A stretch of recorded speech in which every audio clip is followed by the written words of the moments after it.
Hey there everybody, it's me, Casual Cooper. I'm chilling with all of you right now on Twitch. We're going to be doing our Yu-Gi-Oh! Duel Monsters Representative Tournament Season 4. That's right, we've made it to Season 4 of the Representative Tournaments. Hello, hello. Welcome Kurt, 50 Alien, and Nate Dogg. Happy to have you here. So, today we're going to be doing a big tournament because guess what, everybody? We're setting up for the World Tournament of Season 4. So, the World Tournament is when all of the different seasons come, or all the different series come together with their strongest competitors, and they fight it out to see which is the best. Now, we have 8 different things going on. Or 8 different groups going on. We have Duel Monsters, GX, 5Ds, Zexal, Arc 5, Page 3, Team Dream Team, and of course Team Redemption. Those are the 8 teams that will be appearing today, and I cannot wait to go for them. But 8 teams appearing in the World Tournament, but today's team will be Duel Monsters. We're going to find out which 4 characters of Duel Monsters gets to go to the top and be in the World Tournament stage. Hell yeah, look at that. Welcome to today's stream, Skyrest. Welcome, everybody. Happy New Year's to you all. After today's stream, I am going to be going to get some New Year's dinner. I'm very excited for that, or New Year's Eve dinner. But let's see how this goes. All right, so I'm going to set up right now. We're all pretty much ready to go. You got nothing to worry about. Oh, I just realized, yeah, I got to change that. I forgot. The chat's like right on top of me. Is there a way to move chat? You know what? I've never done this. Let me see what I can do here. This is, So, Duel Monsters will be this Saturday. Of course, we're going to have GX coming up. 5Ds, Zexal, Arc 5, Team Page 3. Then we got good old Dream Team and Team Redemption. So, I'm going to figure out if I can, how to move chat. I mean, I can obviously make you guys disappear, but that's not what I'm about. Just want to move chat. Let's see. Let's move you guys. Hey, Alexi Bear, thank you so much for being a sub, bud. I super appreciate that. And Happy New Year's and happy 14 months to you, too. So you guys are going to be up here, kind of. Whatever. You know what? You're gonna live with it. That's where you get to be now. Because I'm down here now. I'm sure that won't totally become a problem later, but, it's not my problem. I don't want to look at it. There we go. So yeah, everybody, today is going to be Team Duel Monsters. Team Duel Monsters is going to consist of 45 characters. The first time we ever did one of these, it was only like 20. So that means I've created 25 Duel Monsters characters ever since we began these streams.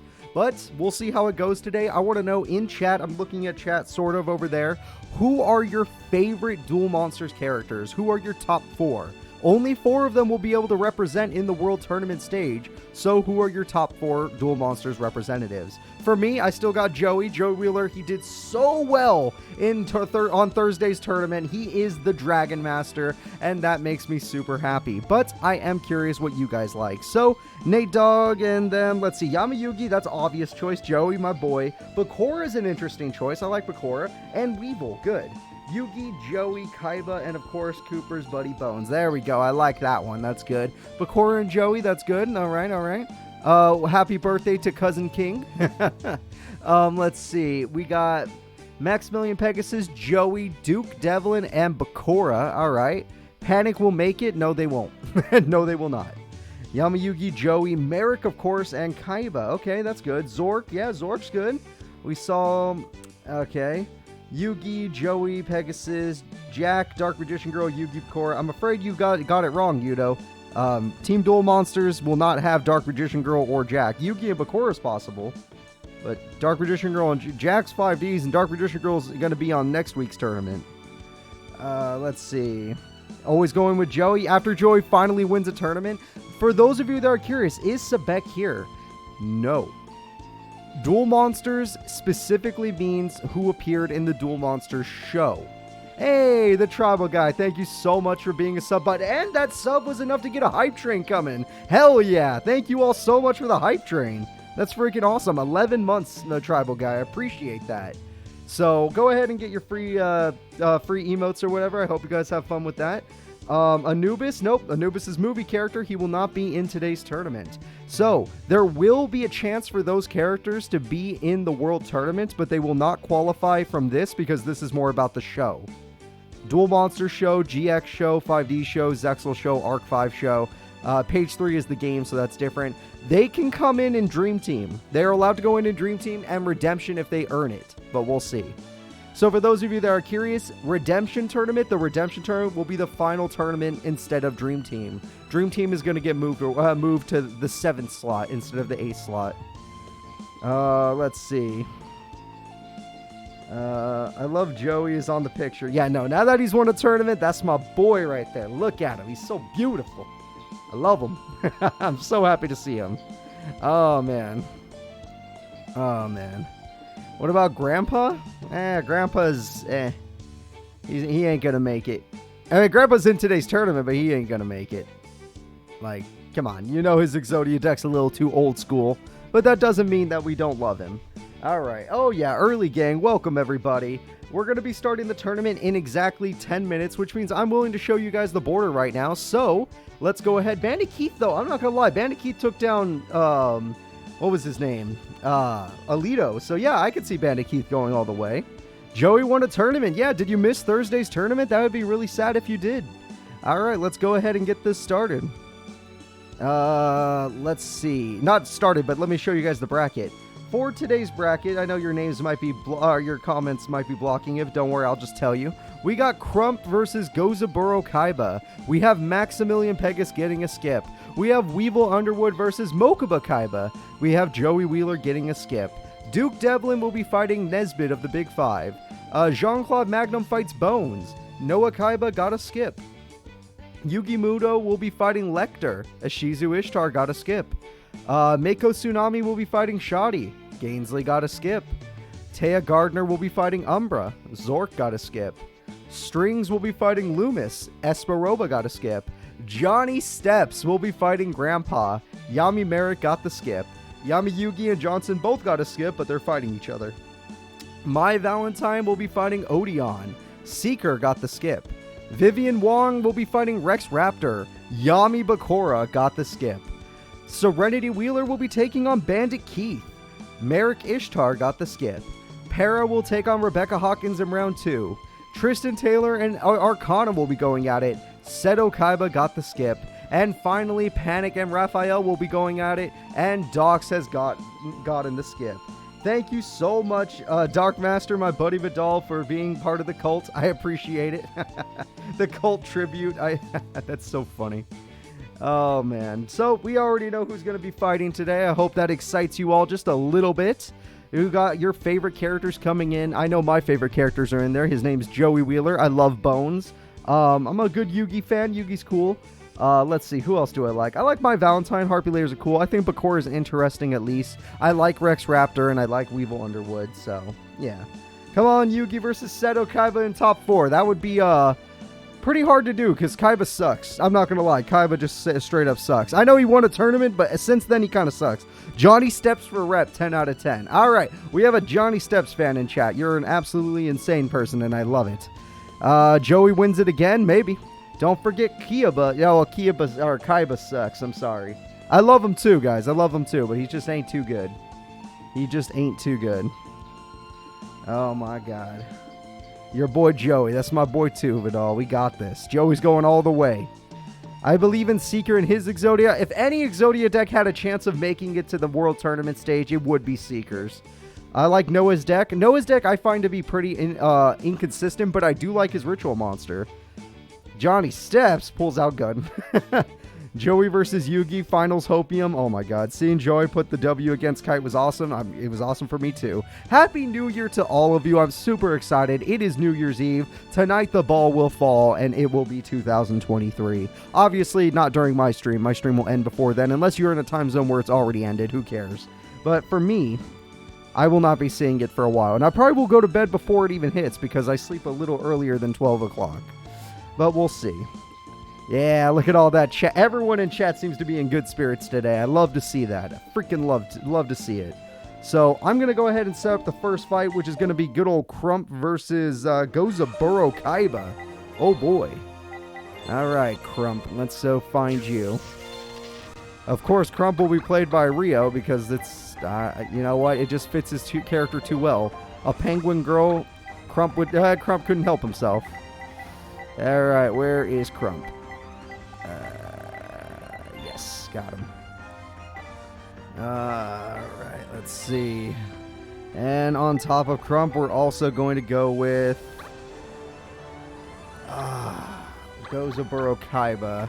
Well, that's just, anytime I see a character I don't care, or not don't care about, but don't really have a face for, or don't really have a character for, we just go Zombie Master. He does the job really well. I can't even imagine. Alright, let's see here. Goza-Buro, come on. Where are you hiding your deck? There it is. Alright, I'm almost ready to start today's fight. It's going to be a good one. I'll even get the faces ready ahead of time because I always mess that up, and I don't want to mess it up this time.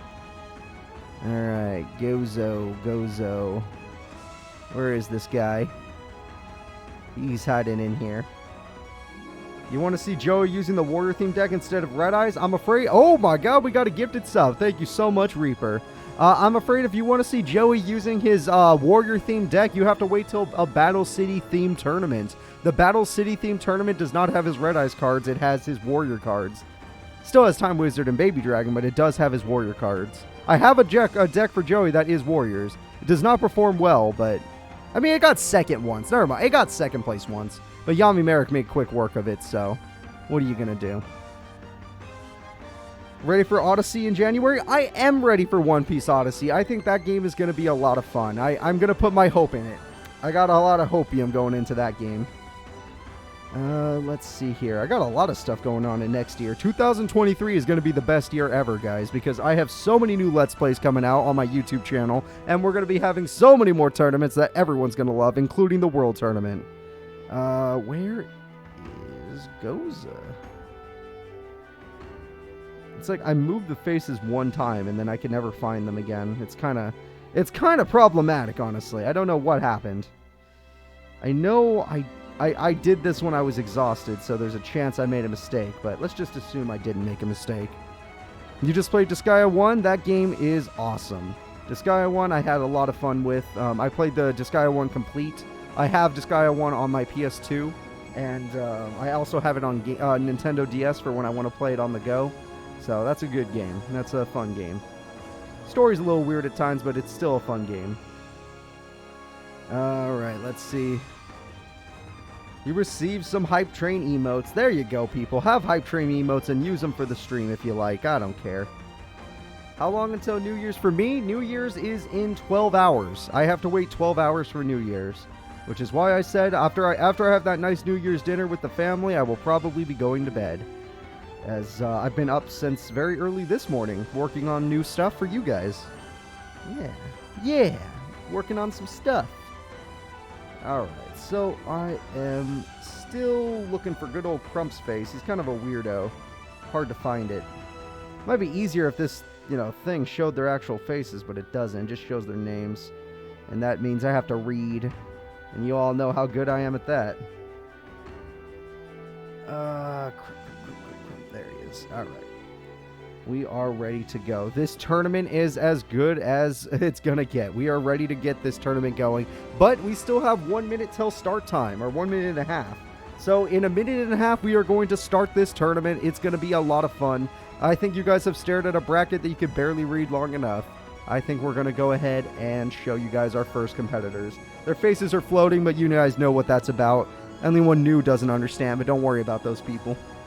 So it's going to be Crump versus Goza-Buro Kaiba. Goza-Buro Kaiba uses his chess deck, and Crump uses his penguin deck, so we'll see how that goes. I hope you guys are excited. Joey can now say he's the next DM champion. You know what? He might as well just go for it. He won a big tournament. It was a best 2 out of 3 tournament, which is pretty hard to win, and he freaking did it. So I am excited to see what's going to happen. Right now, the only focus we're going to have is we're going to see who's going to win this fight. So I'm going to go ahead and set up the bets, which is a little awkward because now you get to see me struggle to do it. You guys are going to watch me just stretch over here. Yep, there we go. Fights are between, let's see, Goza-Buro and good old-fashioned Crump. And that's why you can't hear my voice very much because when I'm setting this up, because you have to see me turn to the left to do this. One day I was trying to do the keyboard on my lap strategy and do it like that, but then I realized after an hour it gets really uncomfortable. Alright, so go ahead everybody, place your bets as the first fight will begin very soon. Go ahead and place your bets. All right, here we go. We are going to have these two fighters go at it. Oh, it's time. It just hit 12. Perfect. Let's get this tournament started. The Duel Monsters Representative Tournament for Season 4. Which of these two characters have a chance of going all the way? The top 4 characters will qualify for the World Tournament stage. First place gets an easy bracket. Second place gets an okay bracket. Third place gets a bad bracket. And fourth place gets a tough bracket. A really tough one. So let's see what we got. All right, we got a set pass from good old Goza-Buro Kaiba. But Crump's got the no penguin to start us out. Rocco Grotto doesn't stand a chance and is gone. But Jar Greed will refill the hand, so we're all good there. All right, and next turn we got Blade Knight, which isn't good when you have a bunch of cards in your hand. It actually matches the power of the no penguin. So Blade Knight and no penguin are having a staring contest, but the Great Emperor Penguin, boss monster of Crump's deck, has been summoned, and this card is going in. And not only that, but Crump has a back row card. The Big Five, for some reason, actually performs well in these tournaments. I don't know why. And the Big Five member gets Familiar Knight, throws away a bunch of really good cards, which is sad to see, but that's kind of what happens when you use Painful Choice. We'll see how it goes. We have Cold Wave, everybody, and Cold Wave with Bolt Penguin and Great Emperor Penguin are going in, but Familiar Knight will use its effect to save them. So they special summon Protector of the Throne to stop the Bolt Penguin. Really good play from Goza-Buro. Goza-Buro then sets another monster. It looks like they're having a lot of trouble. I thought they use it for tribute, but that is not the case. And we're going to go ahead and go with the double Great Emperor Penguin. With both of these, none of Goza-Buro's monsters can stand up to it. Exodia is dead, but that's a good thing. Goza-Buro needs to get every piece in the grave. I think only 3 pieces are in the grave right now. And Painful Choice could make it more, but we'll see. Blade Knight to the hand is really good. And it doesn't look like he threw away any more Exodia pieces. His AI doesn't know how to do it. But it doesn't matter. And there we go. We got we got this thing.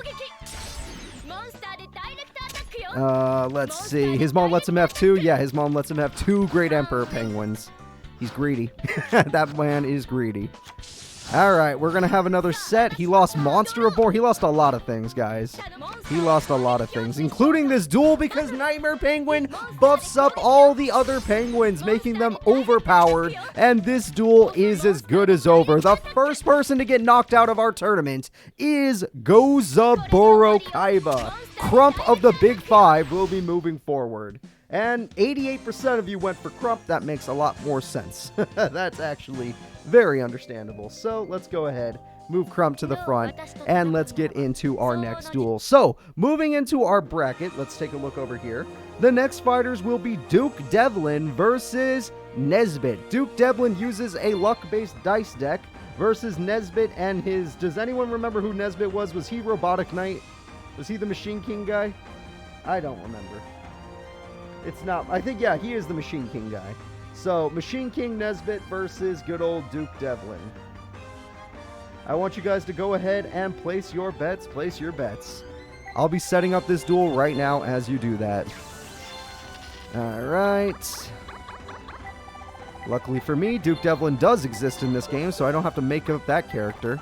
I did have to make up the deck, though, because the deck the game gives him is absolutely terrible, and the deck I gave him has at least a 1% chance of winning. And Nesbit, you're Zombie Master, because that's just how you're going to be today. Nesbit.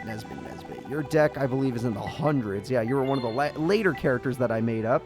And we are ready to start this duel. Let's get it going, everybody. It's time for Nesbit versus Duke Devlin. I'll look for Nesbit's face right now. I'm sure I'll find it in like 10 seconds. No problem. Maybe even 5 seconds if I'm, you know, halfway good at this. I'm not good at this. I'm already struggling.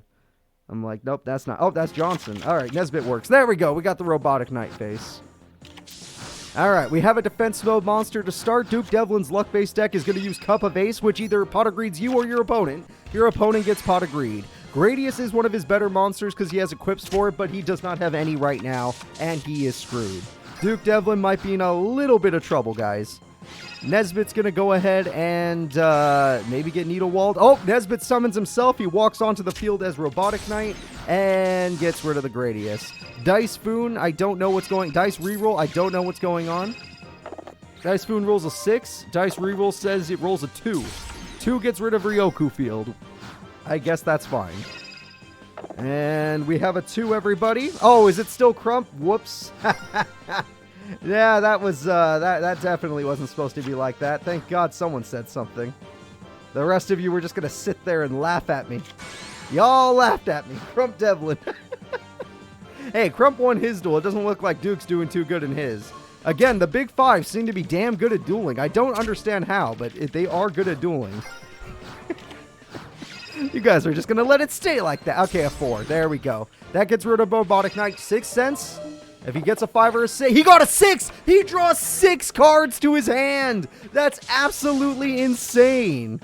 And Cup of Aces, is he going to ask for more? He gets more! Oh my god, Duke Devlin, how did you not draw a monster that could beat 1,500 in all of those cards? Heavy Storm! Oh, another 6 cents! Wait a minute, no way! He's going for it again, he did not get it. Heavy Storm wipes the field, and that puts Duke Devlin in a bad situation. Doesn't matter how many cards. Oh, Dice Jar! This could end the duel! A 1! A 4! And, okay, Duke Devlin got lucky. It hit good old Nesbit for 2,000 damage. That was really good damage. And Duke Devlin has 1 turn left. This is the only turn they have to turn it around. But they do have a lot of cards in hand that they have not used. Oh, he could do 1,500 burn. He could almost end it with Cannon Soldier. Duke Devlin has to kill that Cannon Soldier more than anything. So let's see. He's going to summon the Sasuke Samurai, a luck-based card, and go after not the card I told him to go after. And he fails! The duel is over! Doesn't matter what he does now. This duel is officially over. It looks like 2 of the big 5 are moving up in our tournament. And that's 500 burn. Cannon Soldier, I don't know how you do that, but you could shoot yourself. And by shooting himself, the Cannon Soldier is in complete control. Nesbit of the Big 5 shall win this duel. Not bad, Nesbit. Not bad at all. All right. There you go, people in chat. You won your little bet right there. I'm very proud of all of you that actually bet correctly. 88% of you did. A lot of you don't trust luck-based decks, and that's good. That means you're intelligent, and I can appreciate that. So we're going to go ahead and move on to the next duel. Jean-Claude Magnum, the ninja deck, versus Bones and his terrifying, terrible zombies. So let's see who's better. I'm going to set this up right now. Alright. Bones. Put Bob by accident. Bones. Versus, you just going to put John to save some time.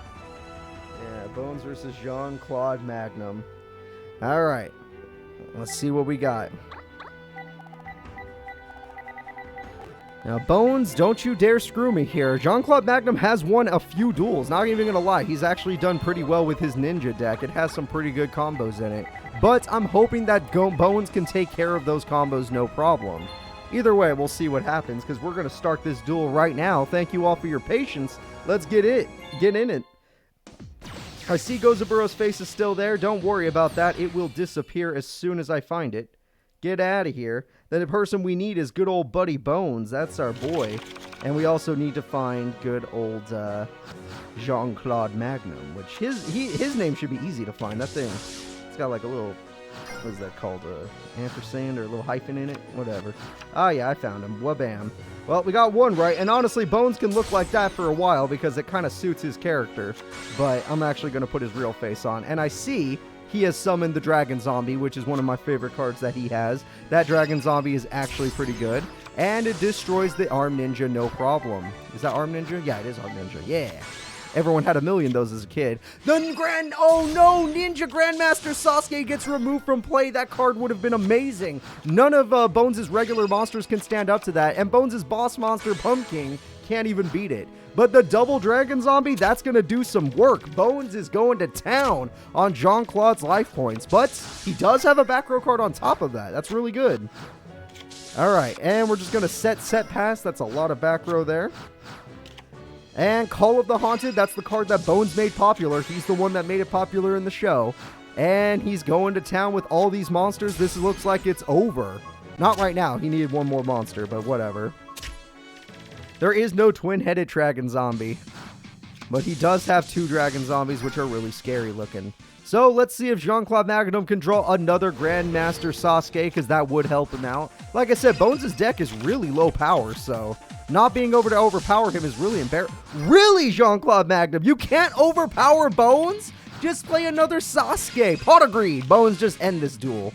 End his pathetic life. Acts of Despair. Now it doesn't matter what you had. Dragon Zombie's way too strong. And Lady Ninja, yay, that's not strong enough, guys. Bones is going into the next round. And with his Armored Zombies attack, it's out of here. All of Jean-Claude's traps need a ninja monster to use them, so what are you going to do? Yep, get them out of here. Bones, my buddy. How did 28% of you bet on the wrong person? I already told you, Bones is my boy. You think I'm going to just watch him lose? Come on. Come on, you guys are haters. You know I love Bones. There's no way he would lose. Not in front of not when I'm here. So let's go ahead and get to the next fight in the bracket. The next fight in the bracket is going to be Yugi Muto, the Prince of Games, versus another Big Five member, Lecter. Alright. Two of the Big Five already made it, but is Lecter one of the Big Five that that could beat the freaking Prince? I don't think so. I think the Prince is a little above his pay grade. Lecter is the Jinzo one that uses satellite cannon, by the way, those of you that are curious. So go ahead and place your bets. Go ahead and place your bets. I'm going to go ahead and set this up.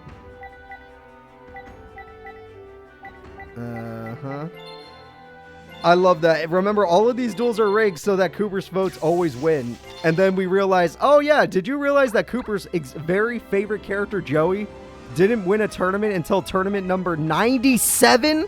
It took him 97 tournaments just for me to get my favorite character to win the tournament. Like, all the AI gods were against me for 97 tournaments. They hated me. I don't know why they hated me. I don't know what I ever did to them, but they hated me. Alright, so let's see. Lecter. I think Lecter means Zombie Master. He does have Injection Fairy Lily. You're right. Lecter's Injection Fairy Lily is actually a huge threat. But we'll see if it makes a difference. We're going to go ahead and get this duel started. Yugi versus Lecter. I was going to say freaking Zombie Master, but that's not who we're fighting. I'm going to look for Lecter's face right now. No laughing as I struggle to find it. Oh, no, there it is. Really easy to find. Wabam. All right. Can Joey win 2 tournaments? Not even Kaiba has won 2 tournaments. So we're gonna, I saw him throw away Injection Fairy Lily. I saw him do it, everybody. All of your hearts should be broken. Granted, you could always, it's a good thing he threw it away because Dark Hole would have killed it. Witch of the Black Forest is a decent monster, at least because if it dies, you still get something for it. So there you go, Yugs. And the Jargreed, which, yeah, everyone's got to have something. Let's see what we got. He's got another one, of course. Why not? Just go ahead and, pay a little bit of life points that you'll get back anyway. And Yugi pays a lot of life points, but gets a Magician of Faith, which is good because that can get... He did have Monster Reborn, but why would you pick Cyberjar? You had another Injection Fairy Lily. Why would you use it on main phase 2? It's because the programmers don't know how to play Yu-Gi-Oh! This is what the programmers think Yu-Gi-Oh! Is. Alright? I'm tired of pretending like they programmed it wrong. I'm going to start saying that this is what they thought Yu-Gi-Oh! Was. We're going to make fun of them. This is exactly how the programmers thought Yu-Gi-Oh! Was played. And there we go. And it looks like Yugi's in a little bit of trouble here. And yes, Lecter will heal 1,000 life points each turn thanks to his trap card. Yugi gets Silent Swordsman level 5, which is really good, but not good enough to beat an Injection Fairy Lily. So let's see what he's got. Graceful Charity. That is good. Throws away a couple cards. Gold Sarcophagus. What are you going to try and get? Pot of Greed, really. Magician of Faith. All right, can that get the Dark Hole? Holy shit, he didn't pick Dark Hole. Okay, we're going to go with Graceful Charity and hope for the best. I saw you throw away Ultimate... Why are you doing the thing you're doing?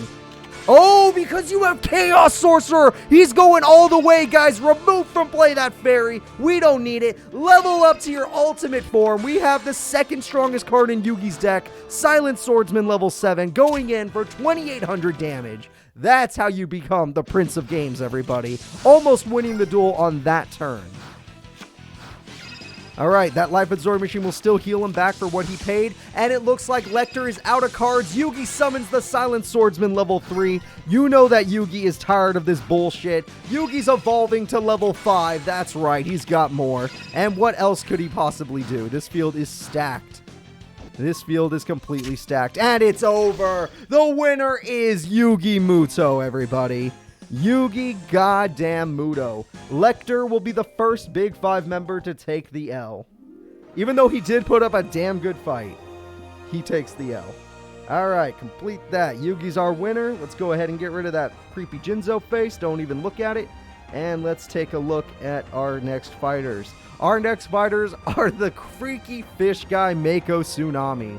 Mako Tsunami is an interesting character because he actually plays decently well, but he's going to be taking on Shoddy. Shoddy uses the Millennium deck, or, you know, an ancient deck. It's up to you to decide. But let's see if the freaky fish guy can take him out.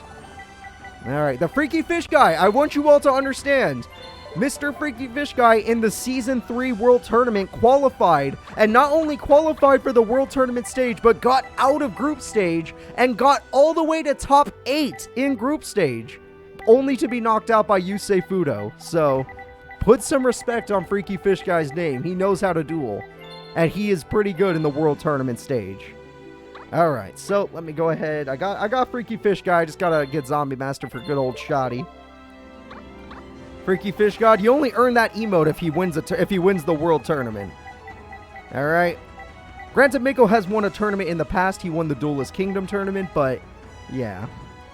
That's definitely not enough to get you an emote. Win a World Tournament, I might consider it. Alright, let's go ahead and get this duel started. Thank you all for your patience. It takes me a while to do all this on Twitch. A lot faster on YouTube, but YouTube doesn't have the fun bets. Let's go ahead and get this started. I'm going to go look for good old Shoddy's face. Shoddy, ¿dónde estás? Where are you hiding? You piece of crap. There he is. Wabam. Alright, let's see who's got this. The bets should be up. I'm pretty sure I did not do them at all. Oh, okay, good. Good, I just forgot to do the bets. That's good. That's 100% what I wanted to do. God damn it, Shoddy. I could have swore I did them, but my brain didn't do them. There, I did it really quick. I know you have... it doesn't matter. Just do your bets. Doesn't matter. You'll figure it out yourselves. You know what you're doing. Alright, let's see here. Freaky Fish Guy starts off with a good beater. 2 good beater monsters. That's really nice. But the Ancient Lamp turns it around and loses everything. Mr. Freaky Fish has lost everything. And with Monster Reborn, he gains the power of the giant red sea snake, meaning that he's the beater now. And he tribute summon for Millennium Scorpion, doing 3,800 damage to Mr. Freaky Fish Guy. That's how we do it. Oh my god. There we go. And we have Giant Red Sea Snake again. Okay. And we have Graceful Cherry. Obviously, I've already seen all the Task Force animations. We have Millennium Golem, a card he actually used in Duels of the Roses. Gotta love that. Millennium Scorpion will gain an attack every time it kills a monster. Permanent gains, by the way. And it looks like Mako's gonna lose this duel. Shoddy is going ham, everybody. Whoever voted for Shoddy, you're about to be a rich, rich person because it looks like Mako's in some trouble. Mako's going to set up his field, but that field is horrifying. All Shoddy has to do is attack with Scorpion, attack with Golem, and win the duel. And that's what Shoddy's going to do. He attacks with Scorpion, and all he has to do is attack with Golem. Here we go. It was TT, everybody. Mako Tsunami, the Freaky Fish Guy, is not going to this World Tournament unless people want him in the Dream Team Tournament or Redemption Tournament. But either way, he is out of here. Shoddy will be moving forward in the tournament. Yep, Shoddy fans, you're rich. Shoddy fans are rich. That'll be probably the first upset duel of the day. Alright. Not bad. The next duel will be Taya Gardner, and she will be taking on Umbra. Nobody in this chat is ever allowed to make fun of Taya Gardner again. She got top 3 in the 250 character tournament, knocking out the King of Games from top 3. It was the craziest tournament we've had in ever. It was literally the craziest tournament we ever made, and she got top 3. Literally, Taya Gardner is your bronze medal master. So, let's see if she could take on Umbra. Alright, Umbra. Let's get you in here.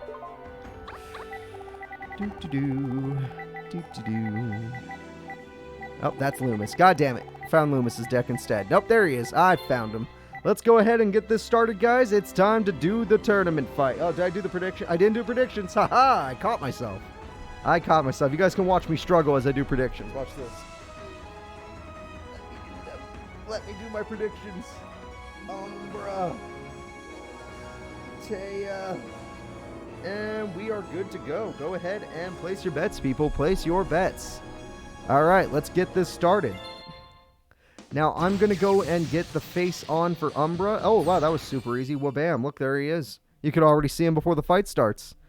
All right, and Taya Gardner is going in against Umbra. Umbra starts the duel with with Graceful Charity, because get it, he was the...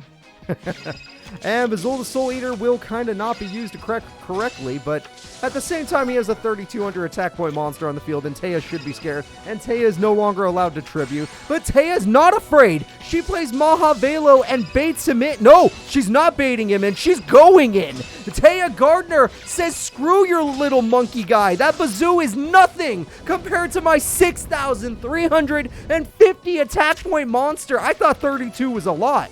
That's Black Skull Dragon right there. But Taya doesn't care. Taya says go to hell with those weak-ass numbers. Those are rookie numbers.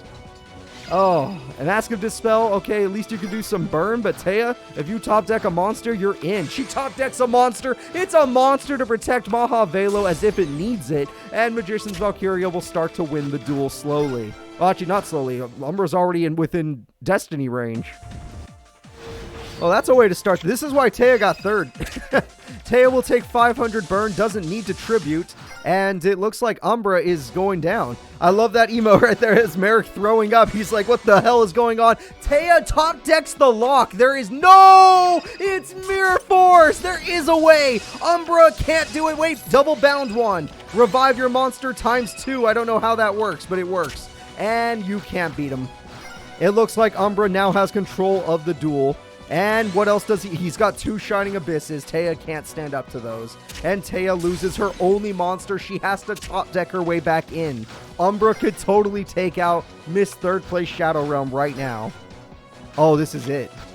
Oh, this is it. Oh, God. Oh, God. That damage is so high. She'll live, but she won't live well. Taya is about to get 1 turn away from losing. She used everything too early, guys, and her monster that got revived is weak without equip spells. So there we go. I don't even know what those other 2 traps are, or spells possibly. She does run a couple spells, and... well, I wonder what she just top decked. I wonder what she just... oh, look at that! It's back in your face! Mirror Force back, and now they're both got to top deck a monster. It's a fight of the top decks. She gets a monster, but it's not worth putting in attack mode when she only has 900 life points. He does not have anything, but she can't tribute summon her Dark Magician girl. But she can play her skill Dark Magician and put her back into, not the lead, but at least she has field advantage. This is really close. This is really freaking close. He's going to summon the Milked 4-Face Beast. He's going to buff it to 2,500 attack. That monster is all-powerful now, and Taya lives with 300 life points. She is begging, gasping for air. She needs a way to win this. And she can't win. She has to play defensively, but he has to pay 1,000 to use that spell card. And Baitol will get rid of one of these spells or traps. Let's see. That card does nothing in this situation. 2,500 damage goes in against Magician of Faith, which can get her the mage power, which could be game-changing. I don't know. It's 300 to 350 life points. This duel is insane. We have a set. Doesn't have a good mage power target. Yep, does not have a good mage power target, but Milked will lose their equip spell. They can't afford it. So now they're in defense mode. Taya can try to go for game. Solidarity makes a big difference. Will she do it? She summons Apprentice Magician. She's going to need to get 1 more monster. That's not enough. You need monster with... no, she does... you just summoned your other monster. There's no way it doesn't have 350 attack. You idiot. Oh my God. Taya, use your AI... well, actually, don't use your AI brain. I think... wait, when do you burn for Mask of the Accursed? The monster equipped with this kind of attack... during each of your standby. If it gets to his standby phase, Taya loses the duel. Taya will lose the duel. She does not attack. She has to attack. If she does not attack, the duel is over. She draws skill Dark, and she wins the duel. Just like that. Just like that. Taya Gardner will move on. Umbra fought like a goddamn champ. He tried to stay in that duel, but Taya is just too good. That was a really good duel. Let me see how many Umbra fans are set. 5% of you. 5% of you bet on Umbra. 5% of you were almost rich, but Taya will be the one to move on. Whew. That was a little too close. Alright, let's go take a look over here.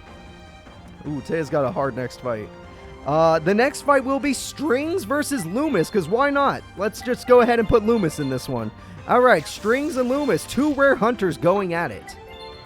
Honestly, I prefer Strings because I like Slifer, but, you know, to each their own. If you guys like Loomis, then go for it. But, as I said, it could go, I could care less. It's going to be a very strange duel since it's Zombie Master versus Zombie Master, but it will not be the first time we've done this. We've done this many times in the past. I'm just looking for good old Strings' deck. There he is. Alright, let's go ahead.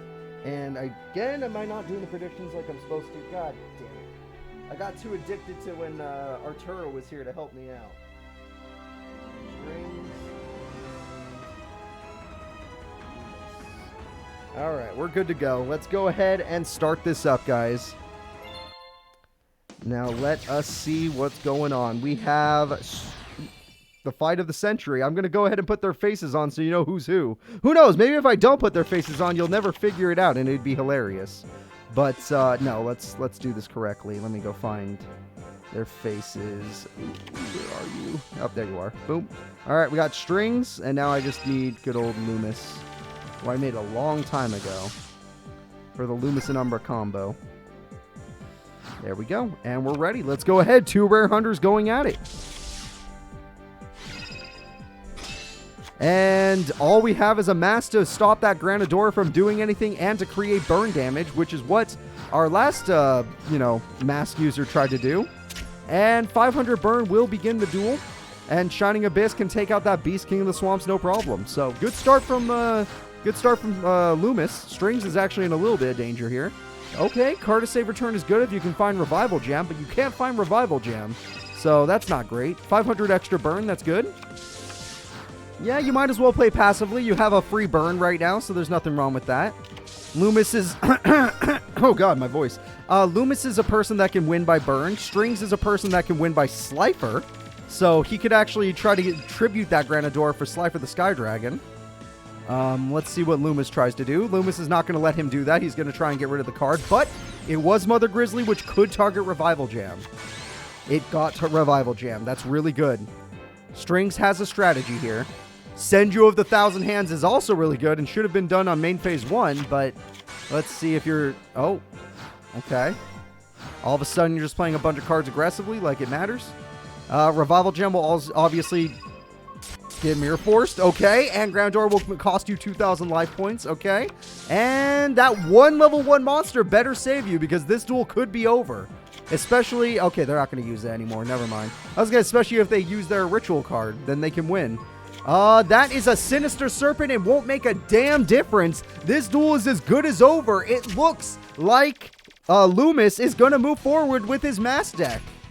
The original mass deck is going forward, and Strings is out of here. Strings deck takes too much time to get started. Alright, let's go ahead and delete this stuff.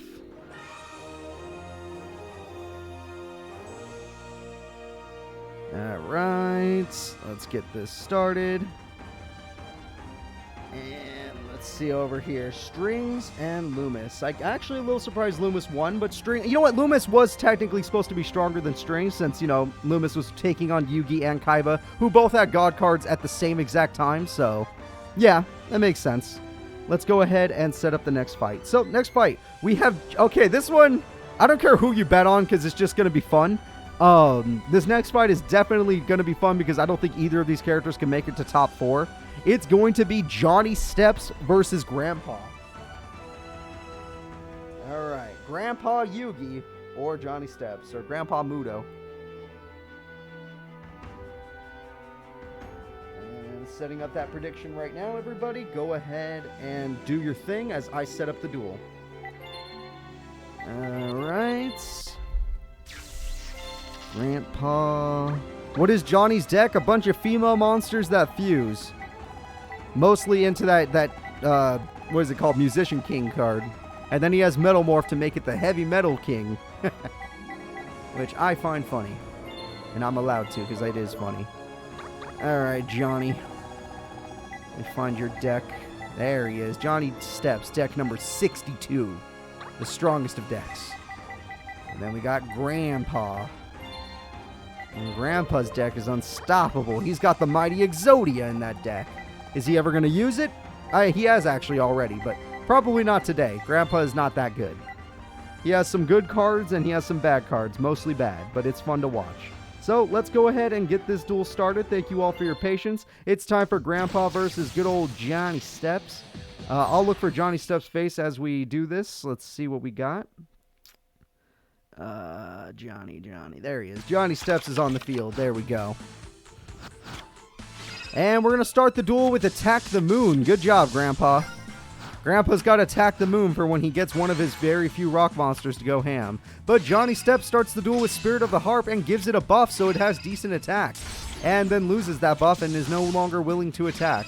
Jar of Greed kicks in for Grandpa. Looks like he is not going to be doing anything of that value. Grandpa summons the Mighty Beaver Warrior. That's a damn good card.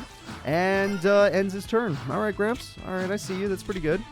Whoa, we have a polymerization from Johnny Steps, but what is he making? Johnny Steps puts away Lady of Faith and Witch of the Black Forest to summon his boss monster, Musician King. And yes, I am not fucking with you. That is his boss monster, okay? That's Johnny Steps right there. That's who you get.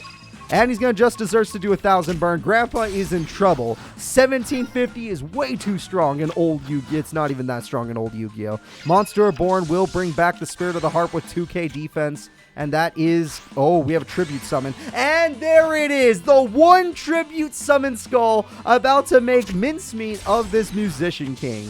That was adorable, Johnny. I'm very, very happy that you got to summon your boss, because that's about all you get to do. After that, you have to stop playing Yu-Gi-Oh! After that, you usually just surrender the duel, because you realize you're taking on the King of Games. Well, right now, you're taking on the deck of the King of Games, because it basically was Grandpa's deck.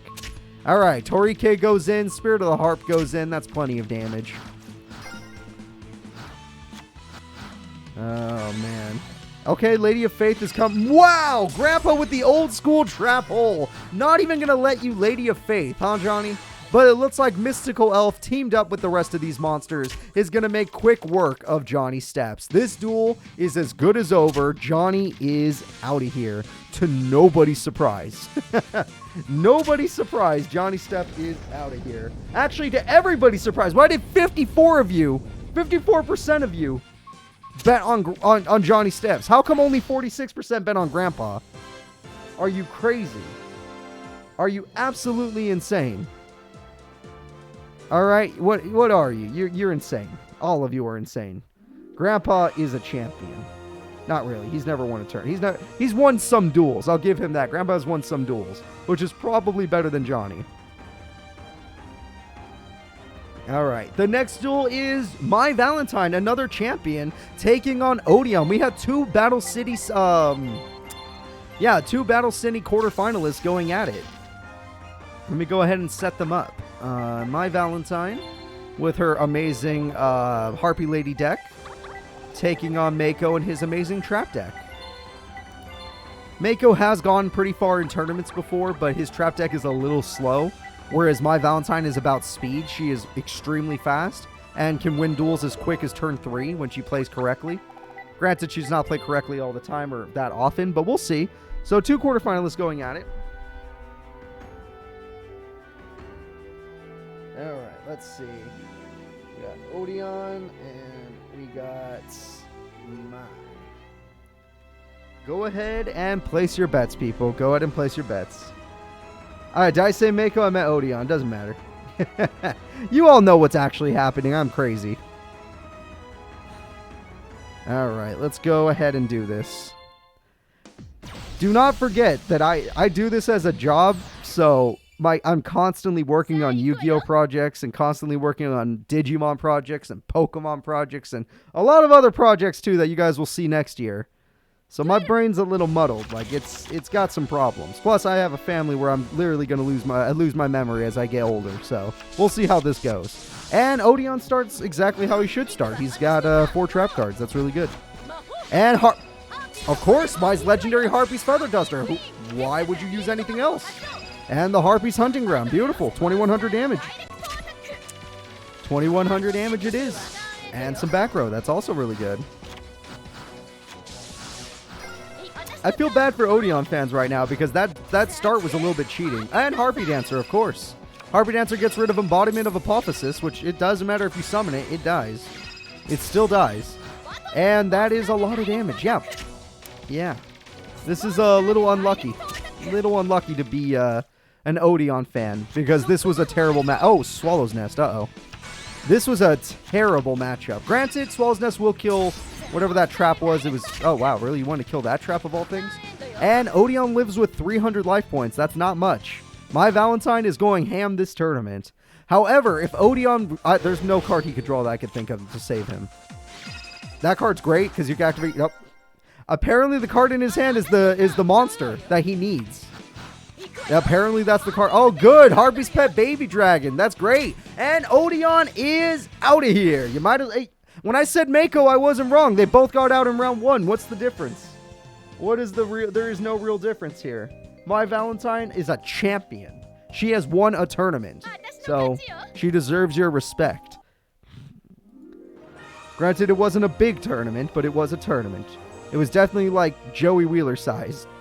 The next 2 fighters going at it will be Rex Raptor taking on Vivian Wong. So a dinosaur deck versus a warrior dragon deck.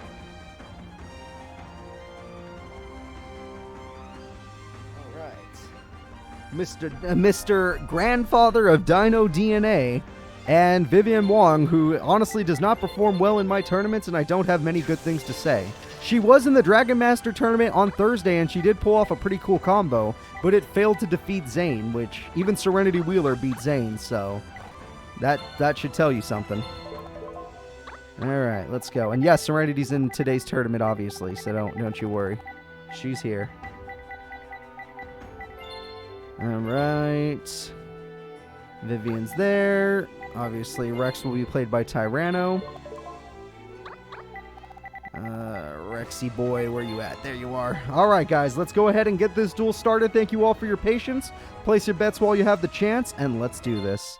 I will look for both their faces as we speak, but do not judge me. It might take me a second. I know where Rex's face is, because that's one of my characters right there, one of the guys I actually enjoy, and he's on the wrong side. I just realized that. Don't worry about that. Don't worry. I'll fix it. It's my job to fix it. Well, damn. There we go. Rex Raptor. And now I need to get... Crap. Vivian. That's a harder character to find. I'm not going to lie. Her name is not... Like, I know it's like, oh, V should stand out. Yeah, it really should. But my eyes, it can't find it. Oh, nope, I found it. Wabam. Alright, here we go, guys. Vivian Wong versus this guy. So, Rexy boy, let's see what you got. We have a set and a set. And we have Mad Sword Beast for piercing and Sabersaurus just to win. We're going for piercing, and it worked. Vivian Wong takes some piercing damage. That was a little ballsy, but it ended up paying off. And there we go.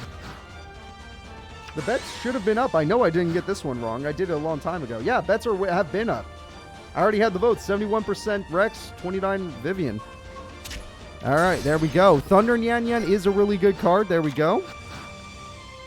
Tribute summon, though. We're going to have Dark Triceratops. Rex Raptor is in control. It looks like good old Vivian Wong has some trouble here. Yeah. We have a set card, but we also have piercing damage. Piercing damage is really good. We're also going to summon Crawling Dragon number 2. That's a Rex Classic card. And yeah, that Blackland Fire Dragon might as well have been in attack mode, given how much damage you just took. And Vivian Wong has 1 turn left, everybody. And that 1 turn has to count for something, because it ain't looking too good.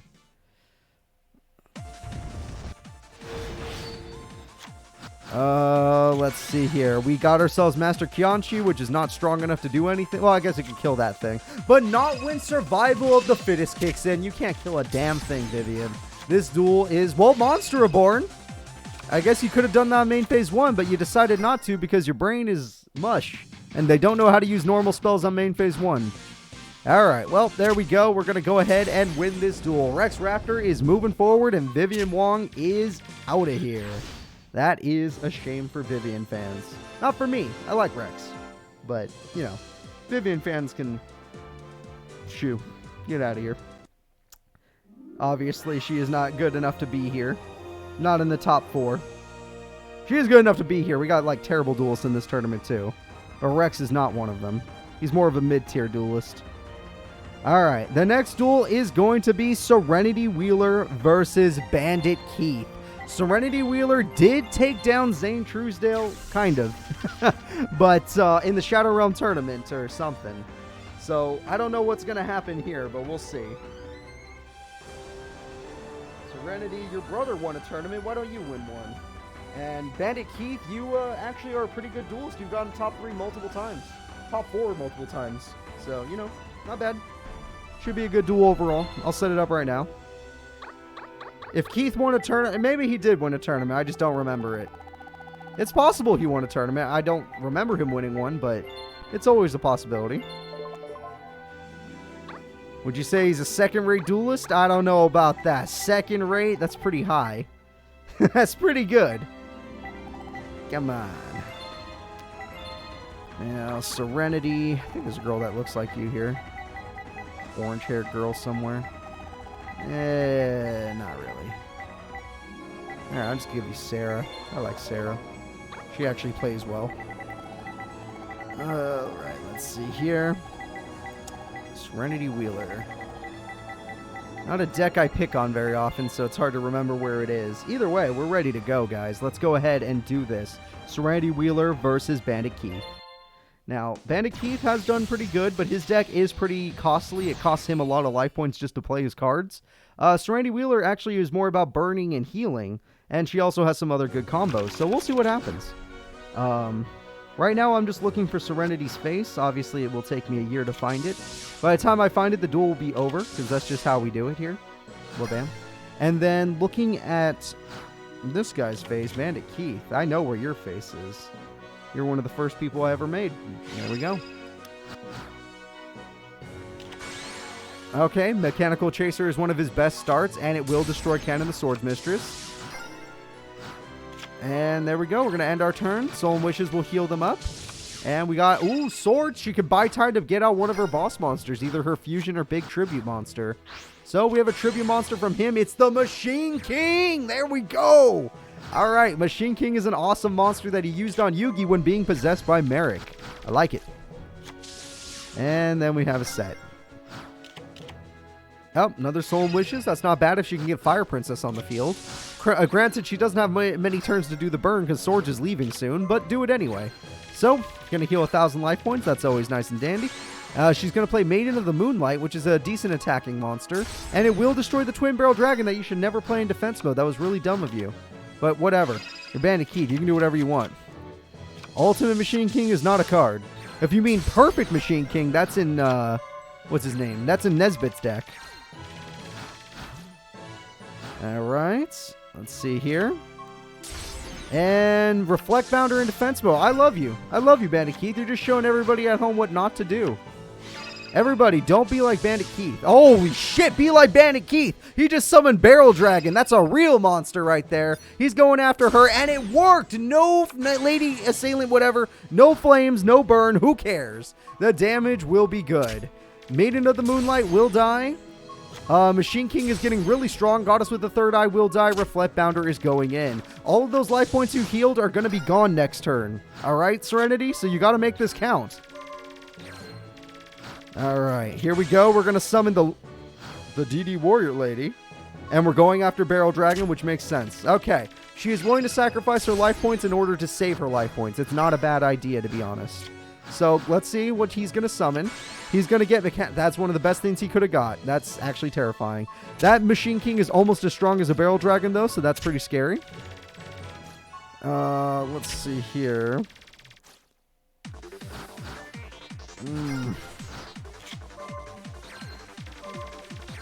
Two Soul and Wishes ain't going to help you. This duel's over. If she doesn't summon something big, well, Soul Taker helps. But if she doesn't summon something big, this duel's over. Lady Panther does not help. What do you... Oh, I guess, yeah. She could technically do this, but at the same time, she loses. So it's not really worth. Unless she has a trap card, that was not worth it. She loses. All right, guys. Serenity Wheeler fought as much as she could, but she was up against an opponent with really strong monsters really early on. Her monsters take a lot longer to get out. So let's go ahead and move over here. Bandit Keith will be moving on in our tournament. But hey, she beat Zane that one time, so yeah. Mechanical Chaser's just too good of a beater monster. Hell, it beats freaking Johnny Step's best monster by 100 points. And his is level 4. Alright, so let's go ahead and move forward Bandit Keith. The next duelist going at it will be a Rare Hunter versus Yugi crew. It's time for Tristan Taylor to take on Arcana. Let's see what we got here. Wow, Tristan just happened to pop up. That saves me some time. And I forgot I need to do predictions because that's the thing I always forget to do, so I might as well do them now. Alright. Let's see here. Tristan. Arcana. And there we go. We are all set up, everybody. Let's see who's going to win. Tristan has an extremely terrible deck that's very fun to watch, so let's see if it'll do anything in today's tournament. And we have Arcana, who is not very different, honestly. Arcana is not very different, if we're really going to talk about it. His deck is not that great. It has won duels. No, don't get it twisted. He has won some duels, but he's just not that great. Tristan, where are you at? There you are. All right. Let's go ahead and get this duel started. Thank you all again for your patience. It's time to do some fighting, and it's time to see who is stronger. Will it be Tristan or will it be Arcana? The Master of Dark Magician or... I don't think Tristan's the Master of anything. All right? I mean, no, I got nothing. That guy's nothing. He is literally no character, not even a character, really. I don't even remember him dueling. You know what? He did duel with Serenity, but still, that hardly counts. He's a terrible duelist. Alright, Arcana. You think hanging out with Yugi would just make you better, but it doesn't. It doesn't help you at all. It just gives you, insecurities. There we go. Alright, let's see what's going on right now. Looking at this duel, we got a basic start, and Arcana's going to start with the Metal Install of Demise, which is good if he has his spell card. And, oh my god, he's got Cyber Commander! That's amazing! And MST will get rid of Magic Jammer, which is kind of ironic, which is perfect.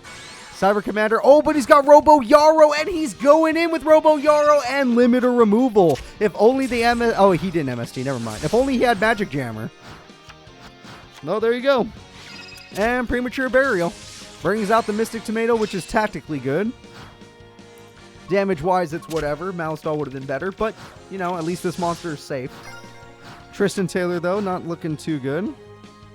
Cooper, look at the bets. No. I said no. I said no. I'm not going to look at the bets because I don't want to see Tristan having any votes. I don't care. Tristan's about to lose. I don't care who bet on him. And a blocker. Right, I'll go take a peek. Oh, that's embarrassing. 99% of you bet on Arcana. Like literally 99% of you.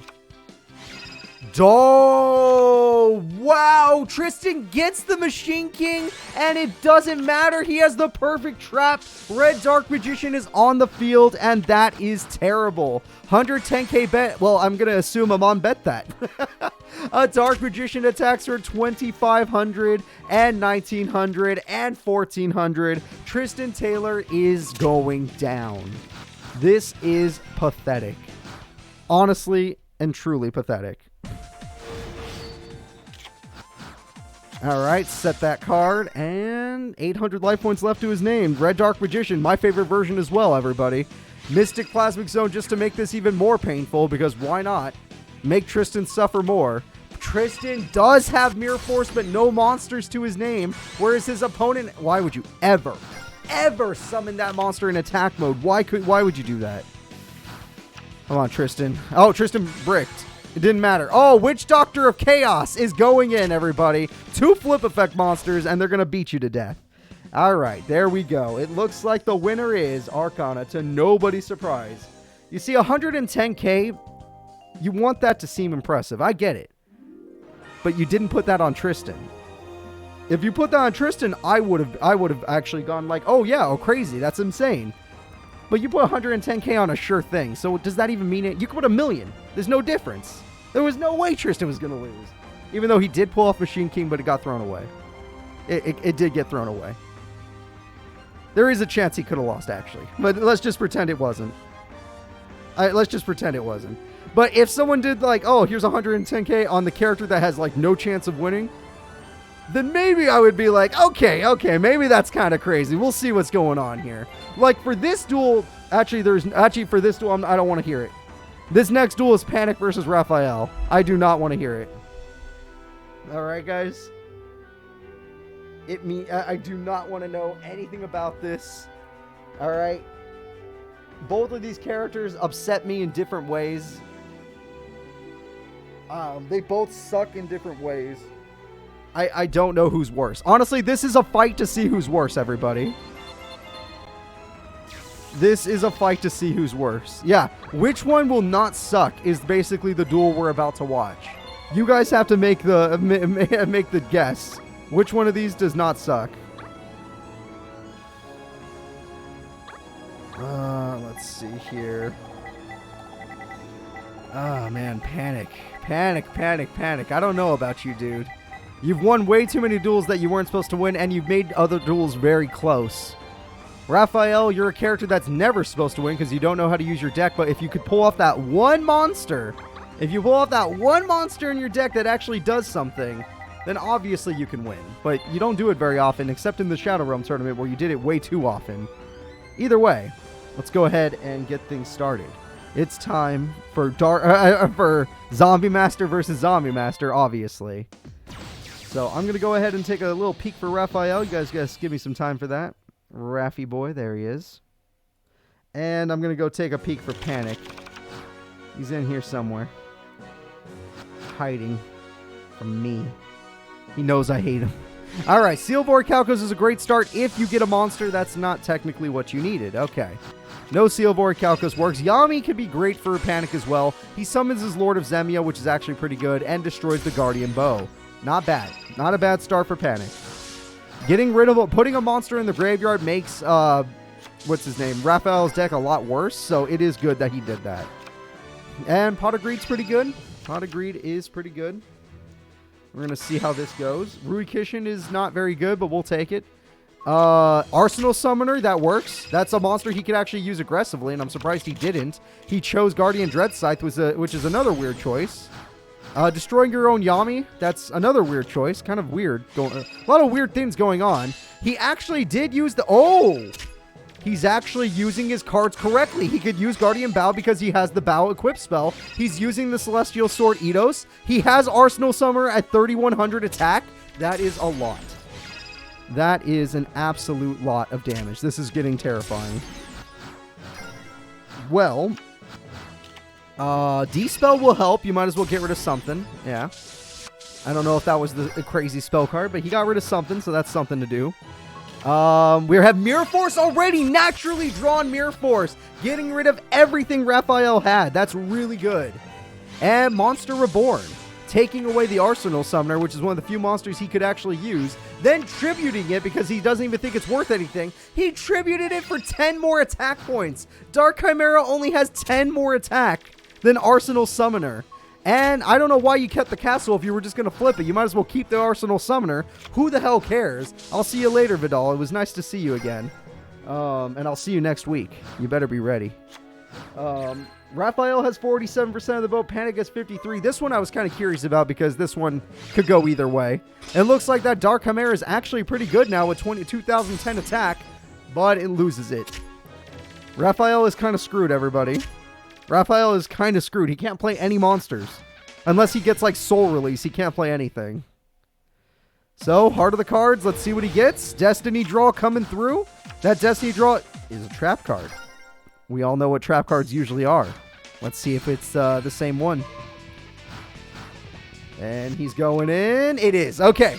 If they get a trap, it's either TT or Mirror Force most of the time. Most of the time. So, there we go. Mirror Force goes. Again, Raphael already kind of locked himself. He's kind of screwed. But his opponent has Castle of Dark and Castle of Dark. His mom lets him F2. These life points are going down. Honestly, the only thing that can happen now is Raphael top decks Soul Release, summons Guardian Eidos, and wins the duel. That's the only thing that can happen. Or he puts the equip spell on the opponent. I've never seen the AI actually do that. Not Raphael's AI. That's... The only reason he was strong enough to destroy that card was because you gave him the equip spell. Okay, Panic wins because the opponent buffed him to a point where the equip spell... He had 1200 defense.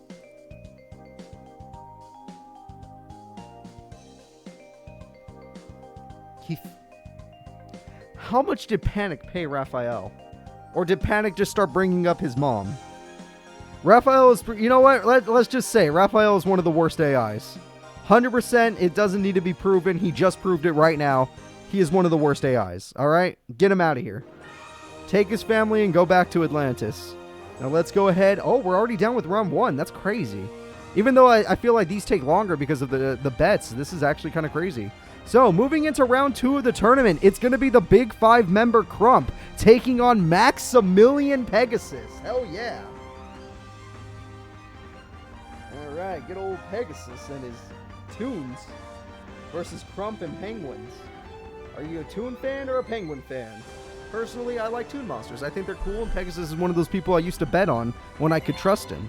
And he actually, don't forget, Pegasus did qualify for the Season 3 World Tournament. He was the #1 seed of that tournament. He won the representative tournament, so it's pretty high odds that he'll go again, but we'll see. We shall see. And I'm going to go ahead and find Crump. I mean, I found the character here that plays as him. I got to find the freaking deck. That's the part that gets me. That is the part that gets... Whoop, shit. Press the wrong button. Uh-oh. Oh, God, where am I? Oh, found it. Okay, we're good. We're good. I found myself. Nothing to worry about, guys. It's Crump, the Penguin Man, versus Pegasus, the Toon Guy. Both of these characters in the show have been a little bit strange, we could say, in their own ways. You know. Let's see here. Good old Crump, man. Where are you? Where are you? There you are. Alright, Penguin Man Crump is going in against good old Pegasus. Crump is looking a little girlish. When doesn't Crump look like a girl? Alright? Like, seriously, when doesn't he? Toon Kingdom is an amazing start from Pegasus. Toon Table of Contents means he can get another one for safety, or even better, he can get a monster, like the Toon Goblin Attack Force, which is plenty of attack points, honestly. Toon Goblin Attack Force at 23 is pretty solid. Nightmare Penguin doesn't care, though. It's going to bounce it back to the hand. And Crump summons another monster for heavy damage. And Magic Cylinder. That damage is going right back at him. And Call of the Haunted will bring back the other... Okay. We got two. We got two Toon Goblins. There we go. This is not good for Crump. Crump is about to lose Driving Snow. Okay. And Toon Goblin Attack Force is here but can't attack. Going for direct attacks. You know what? It's understandable. He can win next turn if he draws another monster. Like Toon Dark Magician Girl. So we'll see if he gets that. Alright, Crump's going to go ahead and... Got to top deck something. You could try doing that, but it won't work. Oh, he lost. He was good at top deck Toon Dark Magician Girl. He's out of Toon Kingdoms. They're all gone. If Toon Kingdom gets popped this duel... Oh, he summoned a Toon. When there's a Toon on the field, you have to attack the Toon. You can't attack directly anymore. Holy crap, that's really good. That was a great play from Crump. Mirror Force will get rid of one of these. Oh, wait. Yeah, it'll get rid of Toon. Okay. All right, Crump's finding a way, guys. Crump is literally finding a way to make this work. No Penguin is horrifying as well. All right, let's see here. Toon Kingdom says go to hell. The Dark Hole's gone. Morphing Jar. Oh, crap. Pegasus, you're running out of cards in your deck. I want you to know that. You really got to be careful here, man. You're running out of stuff. All right. Happy New Year's. He's got Toon Mermaid, which is a special summon, so he can still normal summon. He's got Toon Mermaid, which is a special summon, so he can normal summon. And we got a tribute summon for the Toon Dark Magician Girl, which can't attack directly. And we got... Yes, we have Marshmallow. Why not? You might as well, because you need to get rid of the Toon, and then you need to go in directly.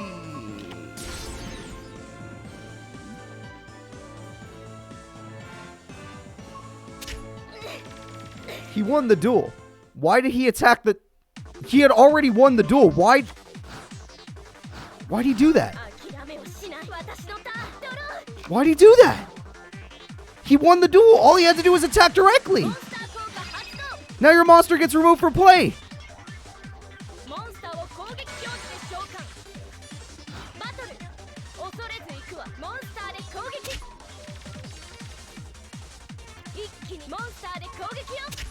No, I can't think of I'm going into my head right now. I can't think of a single reason to do that. He still has it. Yes, of course he still has it, but why even put it up to risk? Why give her another turn to draw swords? Or him another turn to draw swords? Why give them anything? Why give them that chance when you had game? Two Mermaid, end this duel. For the love of God, end this duel. Pays 500 life points. His life points got pretty low. The Crump of the Big Five is out. There are only 3 Big Five members left, I believe. I might be wrong about that. I think so, though. Whew. Okay. A little bit weird. A little bit weird how that happened. But at the end of the day, what? More of you bet on Crump? Hey, I just told you Pegasus made it to the Season 3 World Tournament as the #1 seed. And you bet on Crump. Okay, whatever. If you want to give out free money, that's kind. You're all nice people. Good for you. Good for you. You get to be good people. Not smart, but good. Alright, so let's go ahead and have Pegasus move forward. You're right, Crump did play pretty well. I gotta give it to him. The next fight is going to be Weevil Underwood versus Mokaba. Weevil in the Shadow Realm tournament took out the boss, Dark Knight, and witnessed the power of Nightmare. It was pretty interesting, honestly. Mokaba has also won some weird duels.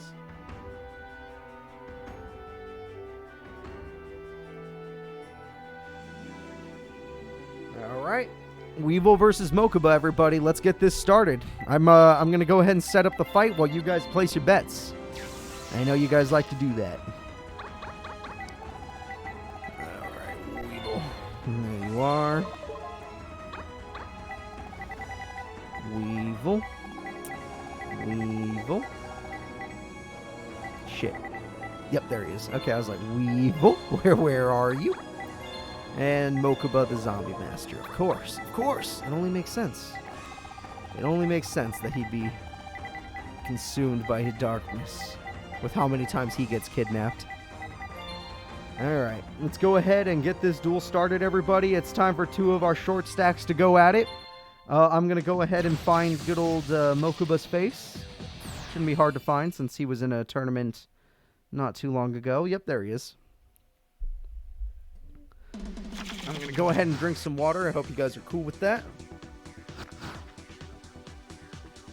Alright, we're good to go. Just got to get my voice back because of all the recording I've been doing. This morning I was recording Digimon. Yesterday I was recording Digimon. But not the same Digimon. A different Digimon game. I'm excited about that one. Alright, we got Pinch Hopper. We got Silvori Calcos. Alright, well, Mirror Force is gone. Mokaba lost his 1 Mirror Force, everybody. That's pretty good. That's pretty good. Flying Kamakiri comes in. Silvori Calcos makes your monsters actually good. Phantom Dewan is gone. And Dark Assailant will join him. So, Mokaba, you're in a little bit of trouble here. Try to fight better. Do a little bit better. Graceful Charity. I think he threw away the wrong card. I saw what he threw away. I think he made a big mistake, in my opinion. And 3-Headed Guido is gone. And so is... Oh, Karibo. Never mind. Mokaba will not lose a single life point. And the Insect Queen is here. And Swords for good measure. Okay. It looks like Weevil's going ham. Weevil does need to summon another monster for this Insect Queen to matter, though. So, Weevil does summon a monster, Flying Kamakiri. It has plenty of attack, but he's going to not use it, sadly. And Sinister Serpent will bite the dust. Oh, man. Alright, Sinister Serpent goes back to the hand. That's all well and good. And sets a different monster that isn't Sinister Serpent. That's kind of interesting. Gonna go ahead and attack it. It's a Morphing Jar. That could be really good for Weevil because he needs more monsters. He lost Creature Swap, though. Which, I guess losing Creature Swap against Mokaba doesn't matter, because you don't want any of Mokaba's cards. Like, there's nothing there you want. Oh! Oh, Weevil's field is horrifying. Weevil has Monster Token, Howling Insect, Insect Queen, and the Doom Dozer. This is a horrifying field to be looking at. And he's got Silvori Calcos to make them all super powerful. So, what are you going to do, Mokaba? You're going to use MST to get rid of that trap card? It was DNA surgery. Mokaba already lost Mirror Force, guys. This is over. This duel is as good as over. Chainsaw. Oh my god. You don't need to go that hard, dude. It doesn't need to be that hard. Come on. And there we go. Giant Rat will special summon Giant Rat. Mokaba is finding a way to stay in the duel. Mokaba has found a way, everybody. Giant Rat will summon Giant Rat. Thank God he had more. Giant Rat. This time you get to draw a card, Mokaba. There you go. Maybe you'll draw like Dark Hole like chat says. You need one. Morphing Jar number 2. Probably not the best choice if I'm being honest with you. And Insect Queen will devour its little baby just so it can attack you. Pretty brutal mother, but she does what she has to do. Alright, Mokaba, this is officially your last turn. Make it count. Please make it count. This is not looking good. Monster Reborn. Okay, what's in the grave that matters? Witty Phantom. Yep, I probably would have chosen that too. That's a great monster. Just solid. 100% necessary. There's no explanation for Mokaba's plays right now. This is terrible. This is a man that wants to get kicked out of my tournament, and he's getting kicked out. You better believe it. Weevil Underwood's about to just eat him up and spit him out. He's gone. He's out. I'm going to predictions already. That's how much I believe he's out. Weevil had 76% of the vote anyway, so it does not matter. Insect Queen goes for game exactly 3,500 and ends this duel. Weevil Underwood, everybody, is your victor. He's going to round 3. All right, Mokaba, get out of here. Get him out of here. So, moving into deeper parts of our bracket, let's see who's up next. Weevil, you get to move forward. Joey Wheeler. Oh, boy. My boy Joey, the newest champion, literally the most fresh champion we have. Going up against Nesbit, one of the big 5 that actually destroyed Duke Devlin, but that's not a real fight. Not like Joey is. Now I can start talking. Now I can start talking like Joey's a good character. I don't have to pretend like he's bad anymore. I can finally, after 97 turn-ins, be like, "Oh, Joey, he's one of the best. You can't take him down. He's the Dragon Master." All right, Nesbit. I know you're in here somewhere, Nesbit. Fine, get me your deck. There we go. All right, guys, let's go ahead and get the predictions started for this. I know you guys want to bet on this one since a champion is here. Joseph versus Nesbit. Perfect Machine King versus Red Eyes. Let's get it started.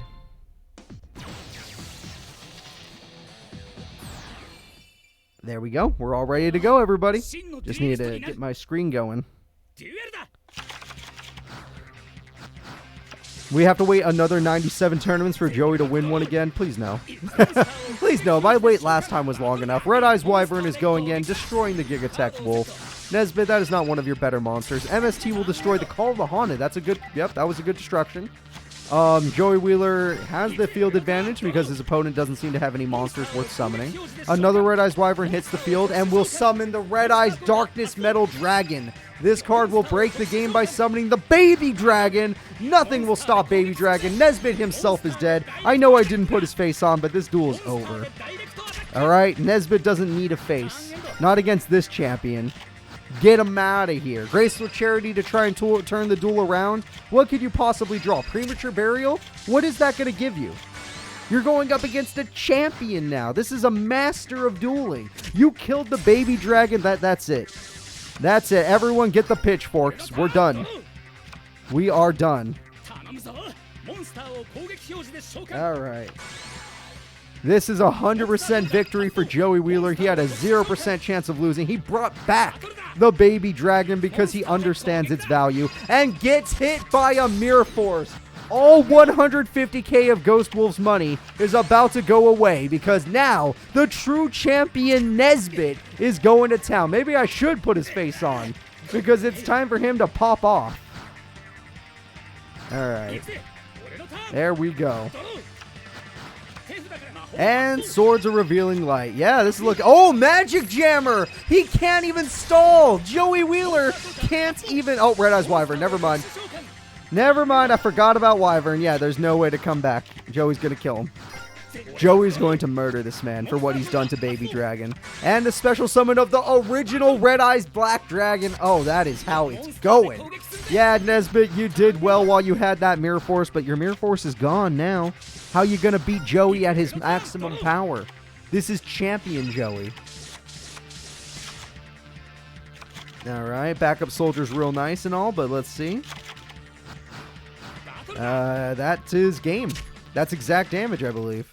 Oh, well, more than 1,000 extra. Sorry, 5,200. Alright, Joey Wheeler is our victor, everyone. To nobody's surprise. When someone bets 150k, that's because there's no surprise to be had, or it's because it's the final fight of a tournament. Either way, let's go ahead and get Nesbit's face out of here, and let's get back into our brackets. Joey, you're a champion, and you're moving forward. The next fight is Noah Kaiba versus My Buddy Bones. Zombies versus spirits, which is actually kind of interesting, because aren't spirits zombies? No? Not really? No. Spirits are ghosts, but ghosts are zombies in this game, but they're not in... No, they're not. You know what? I don't understand how this works when I really think about it, but here you go. There we go. I'm going to go ahead and set up the fight right now. Whoops. Pressed the wrong button. Of course I did. Alright, now setting up the fight for real. There's good old Noah Kaiba right there. And I got Noah, but I need the other kid now. Alright, where's Bones, my buddy? Where's that bag of bones you play as? There he is. Yeah, my buddy Bones has got this. He knows how to play Yu-Gi-Oh! Unless his opponent summons the Ritual Monster, he's got this. Because that Ritual Monster beats everything in Bones' deck. Like, there's no way. Unless he gets 3 Acts of Despairs, there's no way. So, let's go ahead and get this duel started. I'm going to go and find the faces as we speak. Bones is already on the screen. Noah is a character I rarely use, so I need a little extra time for Noah. There we go. We're good. Alright, let's see what happens. What do you mean, bets? I'm pretty sure I did this. Yeah, I did. Bones has 41% of the vote. Noah has 59. Not bad. Very tiny bets, but still there. And MST, okay, Draining Shield is gone. That's a good hit from Bones. Bones gets Pot of Greed to try and do something else. He summons his Dragon Zombie, one of his most classic monsters, and Spirit Reaper, which is just a card to make your opponent discard and is invincible. So, let's see what he loses. He loses his Equip spell, which can make his Spirit monsters actually usable. But, whatever. I'm starting to think Noah's bricked right now. Nope. That card would be good if you actually had your monster. And the Pumpkin! That's right, Bones. Summon that big boy. Bones has summoned the big boy. Alright. And yes, 1800 is big. It's bigger than Johnny's Steps anyway. Alright, Noah's got his Destiny draw. He's got to make it count. He's paying the 500 life points. Destiny brick. In his deck, a Destiny draw could be his ritual spell. It's over. It's over. My buddy Bones will continue, but not much longer. Because Bones is going to fight an opponent not way above his pay grade, but right on his pay grade. We are going to see a fight that should not happen. Because it's 2 of my favorite characters going at it. Which means I'm going to lose one. Bones is going to be fighting Joey. 2 one-time champions going at it. Granted, Bones won his tournament way faster than Joey. Bones won his tournament the first time he ever, was in a tournament. He won the tournament he debuted in. Alright, the next fight is going to be a fight of main characters. Okay. We have a Shizu Ishtar versus the Prince of Games, Yugi Muto. Gravekeepers versus Silent Swordsman, Silent Magician.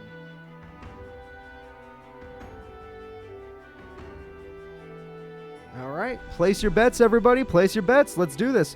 What tournament did Bones debut in? The first ever Duel Monsters tournament on my channel. I believe I just called it I might have just called it the Duel Monsters tournament because it was the first one. That is the one he debuted in. Yami Yugi sucked back then. That was before Chaos Magicians. Yami Yugi's deck used to be like Yusei's deck. It had to go through a lot of edits just to become good. It didn't start out good. It had to go through a lot of edits to become a good deck that the AI actually could use. There are very few characters that just started with a good deck, like Shingo. Shingo just started with a good deck. He never needed anything. He was just amazing as is. But Yami Yugi, no. In the first few tournaments, he was terrible. He needed work. He needed work. Yusei Fudo as well. He was terrible. He needed work as well. Alright.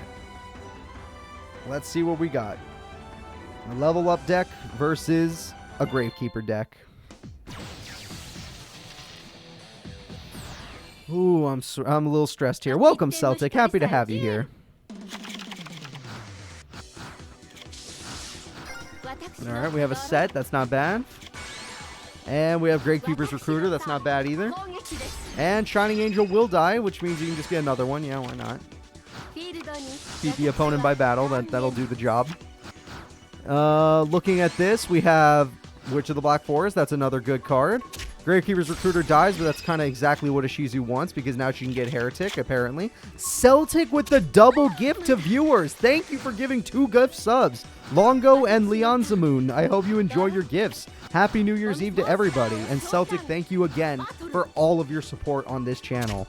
And Royal Mongoose, thank you so much for following. I appreciate that. Another special summon of a Shining Angel, but that Heretic is above Yugi's pay grade. He needs to get a Tribute Monster, and he has his Tribute Monster, the level 5 Silent Swordsman, and that monster with the Witch of the Black Forest effect to get Magician of Faith for, that's just good, into a level 7 freaking Silent Swordsman, the second strongest card in his deck. Spell cards be damned, Silent Swordsman is here. Shizu is in a lot of trouble against the Prince of Games. Shizu has won 2 tournaments. Little Yugi has won 0. He's never won a tournament.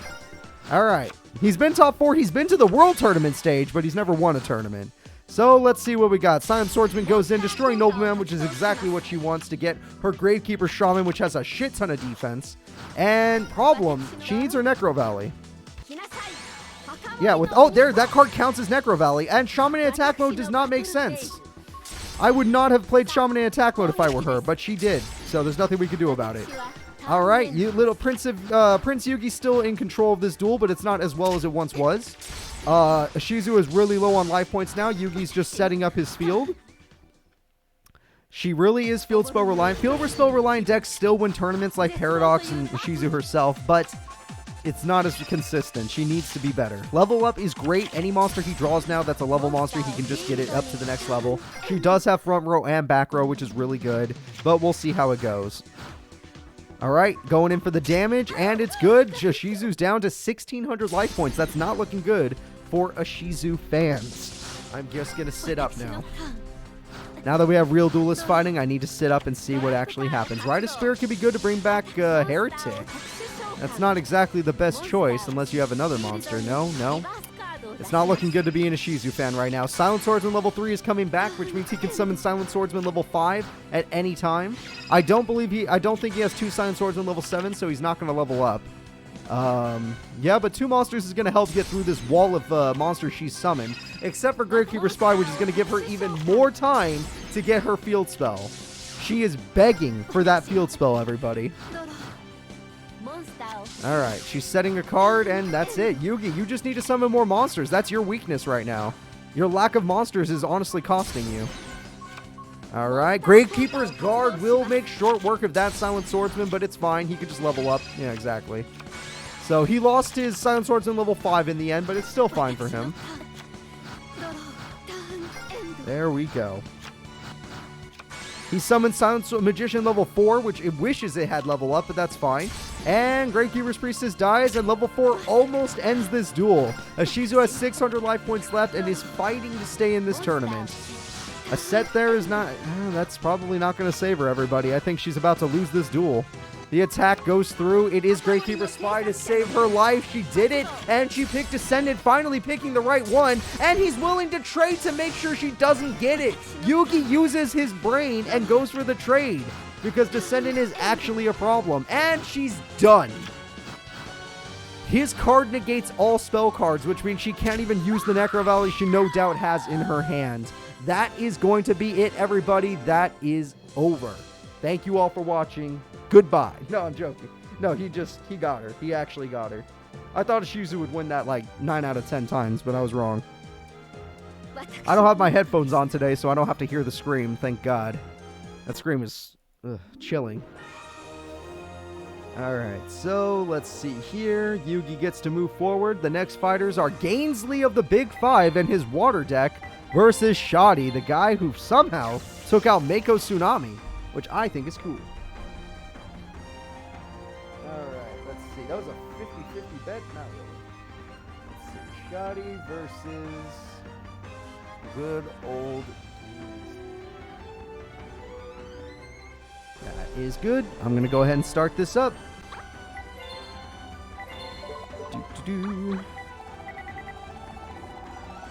Gainsley and Shoddy. Alright, I found Gainsley, guys. I just need Shoddy now. Shoddy is going to be a little bit harder to find, I assume. Shoddy. Yeah, he's right there. I see him. Alright, I see him, everybody. We're ready to start this duel. Let's go ahead and get it going. We're going to have some vampire versus zombie action. Not really, but that's just what, the faces we're using. You understand. Alright, let me go ahead and find good old Shoddy. He's in here somewhere.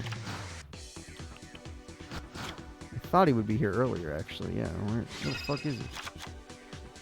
I had him earlier. Where the hell is he? He was like right here. Alright, let's just assume I can't find him, and let's go put Gainsley's head on. Alright, Gainsley. Alright, or Gansley. I don't know how to pronounce it. There he is. Okay, so we have one face guaranteed. One face guaranteed as I look for Shoddy with all the stress in the world. And I found it. Did he just summon Sengenjin in one turn on main phase 1, mind you? And he gets hit by... No! 7 tools of the Bandit! He does not get hit by Mirror Force! That was really good by Shoddy. He actually used his card on main phase 1. Thank you, God. He didn't son of a bitch. You did good, Shoddy. Why'd you have to throw it away? And this is why you needed your other... Oh, my God. Why did you throw away your awesome play? You had an awesome play, and now you lost everything. You have to top deck now. Gainsley's in complete control of the duel now. Holy crap. And a pot of greed for Gainsley. Okay. And an Umi. And nothing. All of those cards, and they're all bricks. And they're bricks. Okay, we got a brick fight, everybody. Round 2 brick fight. And Maiden of the Aqua is the best he could get, and he's going to steel shell her just to make her a little bit better. That is just depressing. But whatever. It might work. Alright, Shoddy still has nothing after all this time. And 2 Maiden of the Aquas. He can't draw a real monster to save his life. Only a tactical monster. Don't get me wrong. Maiden's fine. But not as a beater. As a beater, that is not her job. But we'll see what... Okay, Shoddy, you really need a good top deck here. Monster Reborn is really good. You can bring back your boss, Sengenjin. There you go. This is what we need.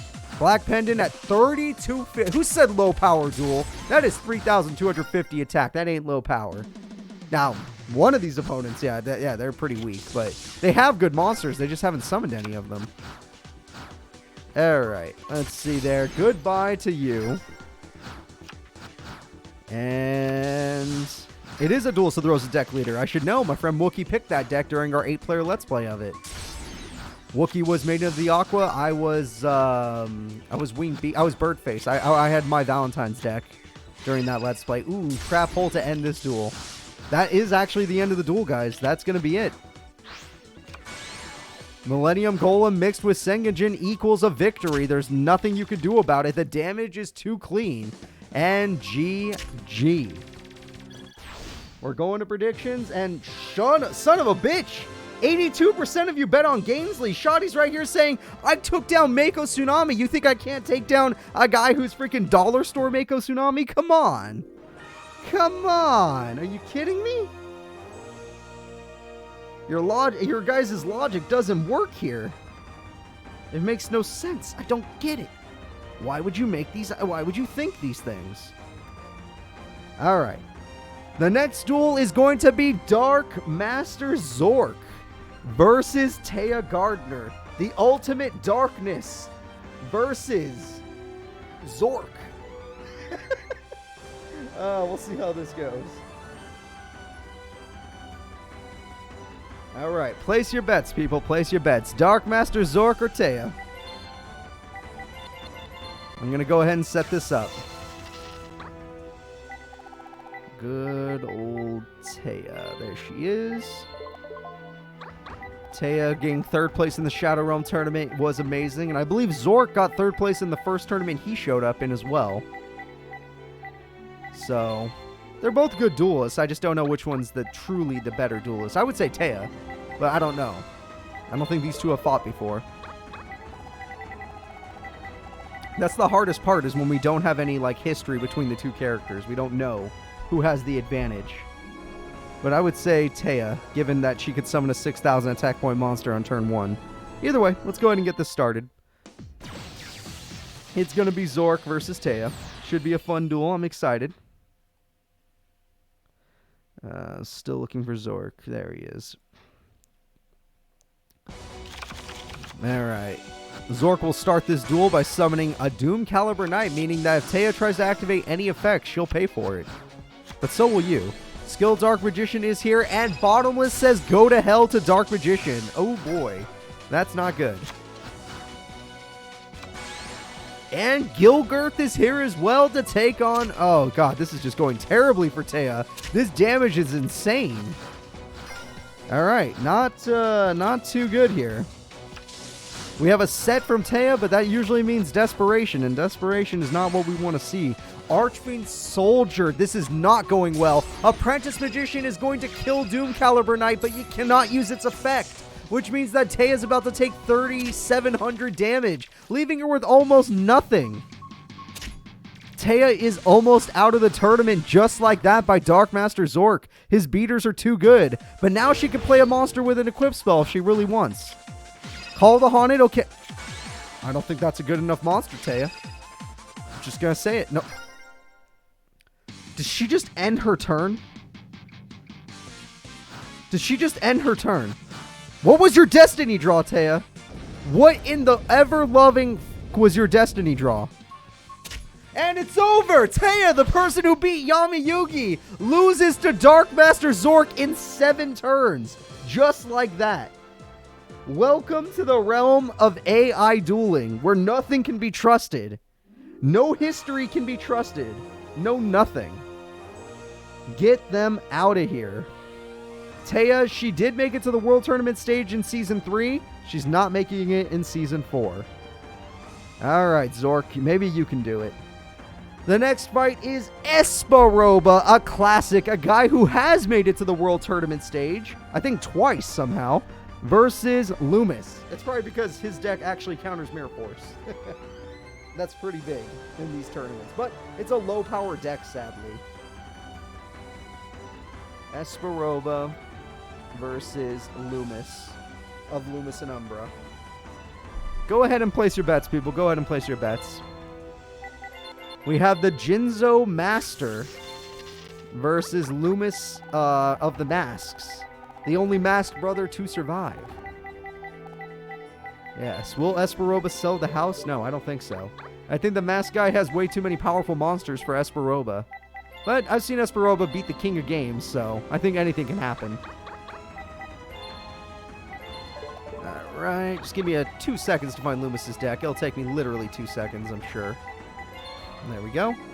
And I am ready to go, guys. Let's get this duel started. It's time for Loomis's mask to take on Esperoba's anti-trap deck.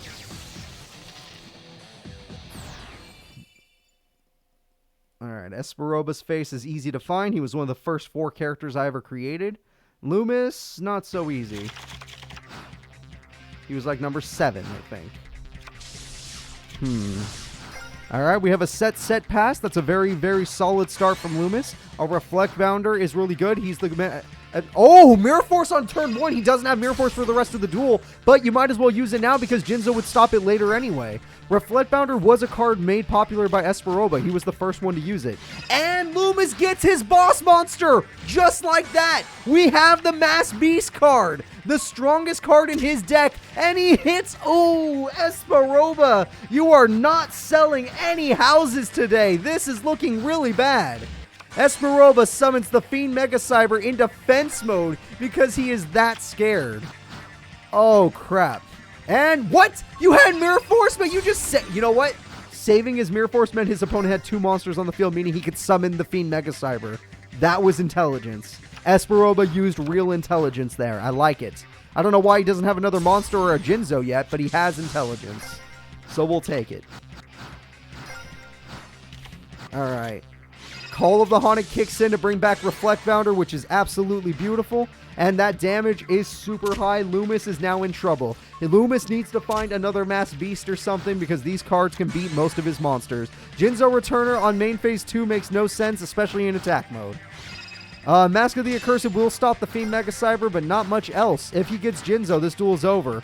Oh, Gift of the Martyr gives all of the attack points to Reflect Bounder. He uses Gift of the Martyr to guarantee a victory. Esperoba has sold a house. Esperoba has won the duel. That is game.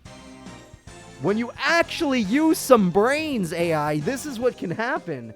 Esperoba shows us all that there are some brains left in this game. It's rare, but we get to see it sometimes. Alright. Let me find Esperoba real quick. And then let's get back to our bracket. So, looking at the bracket, our next fight is Yami Merrick, the winner of the Battle City Tournament, versus Grandpa. Grandpa has earned his way here, but can he beat Yami Merrick, a champion?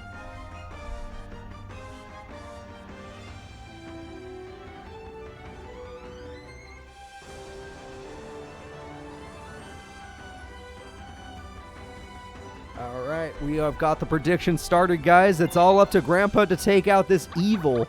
Will he be able to take out true evil, or will he simply fall to it like everyone, including Joey Wheeler? Alright, let's see here. Ooh, Gramps. You know what? If Gramps gets Summoned Skull, and it somehow doesn't get Nightmare Wheel, then he has a chance. Or if he could stall long enough for Exodia and doesn't burn to death, he has a chance. Honestly, I think Yami Merrick counters everything Grandpa tries to do. I don't see how Grandpa wins this. This does not seem like a good duel for Gramps. But anything can happen in this tournament, so let's see if anything will happen. Alright, Yami Merrick versus Grandpa. They're going at it. I'm very excited to see how they go at it. I want to see Grandpa make a miracle happen. Draw Exodia on turn 1. That's not Exodia on turn 1. Not just yet. And we got Abaki, which is a really good card. And it's out of here. Alright. There we go. No Abaki today. We got Torike, though. Torike can do some damage. But Nightmare Wheel... Really? A Nightmare Wheel just for Torike and a Swords to protect it. I love it.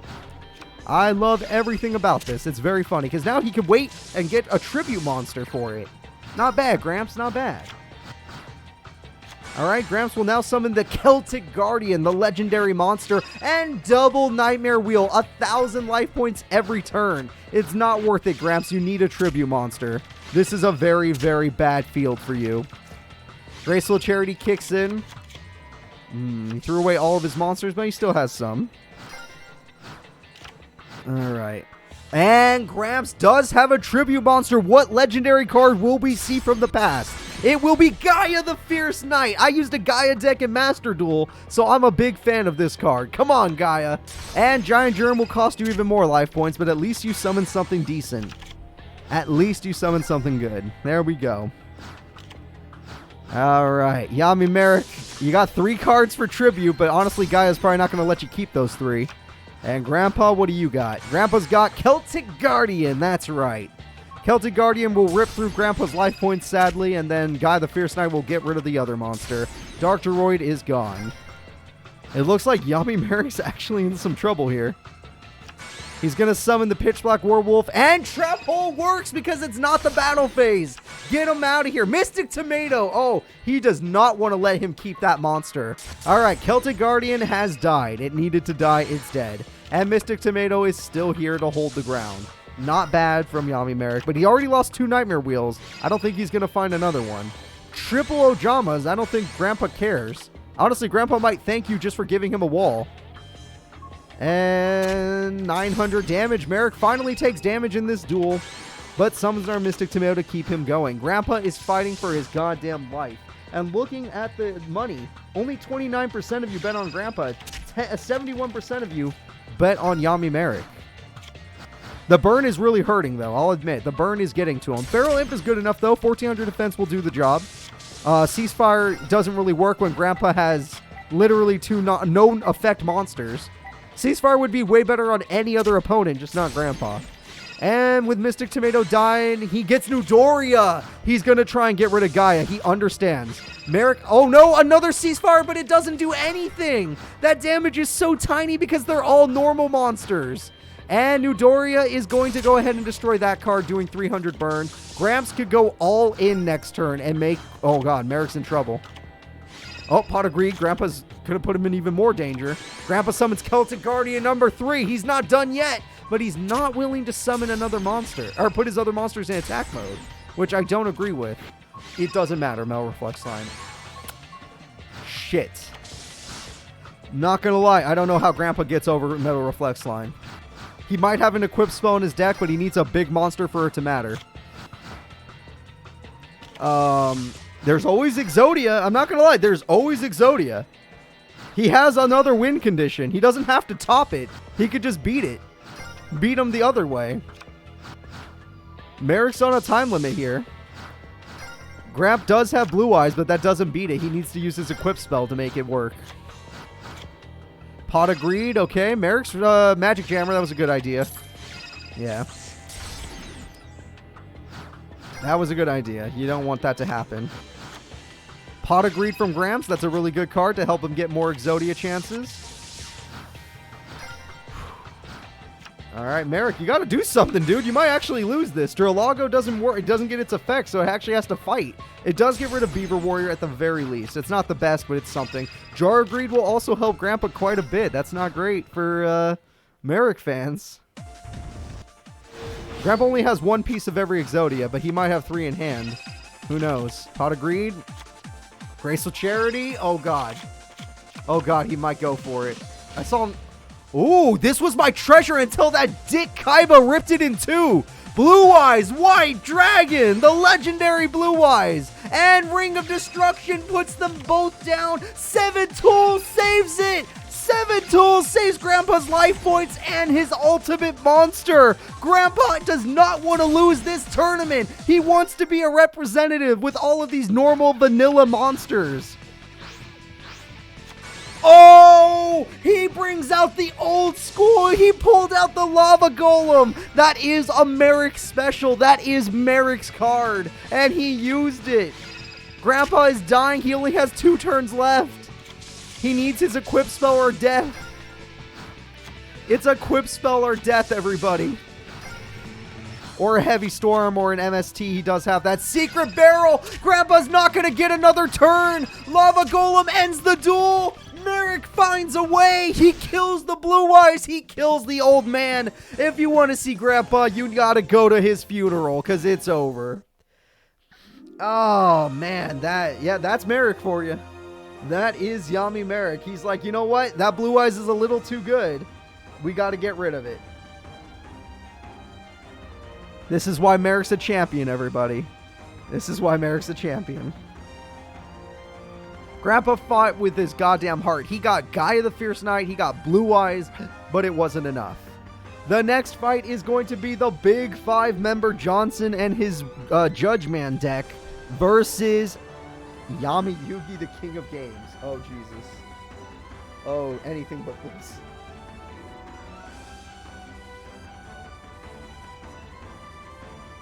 Anything but this. Johnny Boy has to take on Yami Yugi. Nice knowing you, Johnson. That's a good comment right there. That is an appropriate comment because we're about to watch Johnson die. Johnson has no chance against the King of Games. He is the king for a reason. Even though he lost the Shadow Realm tournament, he still got 4th. He got 4th place out of 250 characters, all right? Do you not understand how crazy that is? How unbelievably hard that is. Like, the man is a legend for a reason. He's been to every single world tournament. Yugi has been in every world tournament. He's qualified every time, either through Duel Monsters or through Redemption. But he's qualified every time. So, you gotta put respect on Yami Yugi's name. He's a monster. He's a legitimate monster. Johnson is not a monster. Johnson is a joke. Granted, the Big Five do pretty good in these tournaments, but not Yami Yugi good. So, let's go ahead and start the duel. This is one of those duels where you can put like a million bets on Yami Yugi and have no worries at all, because it does not matter. Johnson's not going to beat Yugi. But we have to give Johnson a chance. A perfectly timed Mirror Force and Dark Hole with a couple direct attacks could win him the duel, but it would have to be literally perfect, so... yeah, there's always a 1% chance a character can win these fights, except maybe, you know, except maybe Belowski. That guy sucks. All right, Johnson lost some stuff. Swords will flip up the one-eyed dragon shield. That's always good. Judge Man is already here. That's really good for Johnson. That's probably the best start he could have had, but 7 tools will slow him down, giving Yami Yugi all the turns in the world to get what he needs. Alright, let's see what we got. We have more back row, yet nothing. Nothing at all. Kind of strange, guys. Kind of strange. I don't know why Yami Yugi's not playing Yu-Gi-Oh! Does he have 4 bricks in his hand? Does he have Slifer in there? Is that what's going on? Magician of Faith gets him swords. Okay, it doesn't matter. He's got 6 more turns. We're fine. He's got 6 more turns. He can stress. It's not stressful for him. Magician's Valkyria, swords. Yeah, he's fine. 1 more Magician's Valkyria, and he has the lock. Polymerization! Oh, man! Johnson's going to summon the legendary Kamiya Wizard. Yeah, 1300 attack. I know, it's insane. I would have just used Mystical Elf, but whatever. And he goes in for 1600, and you lose your Fusion Monster. Great job, though. Great job. And Magical Dimension says you lose the duel. He special summons his Dark Magician of Chaos and does 2800 damage. Just like that, the King of Games shows you why he's the goddamn king. Beating Johnson's best monster into the ground.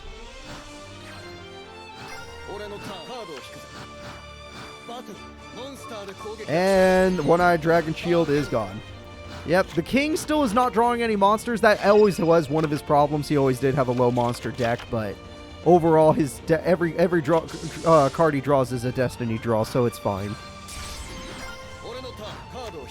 If you think that's bad, Kamiya Wizard is his best fusion monster. The other fusion monster is 10 times is weaker. The other fusion monster is weaker.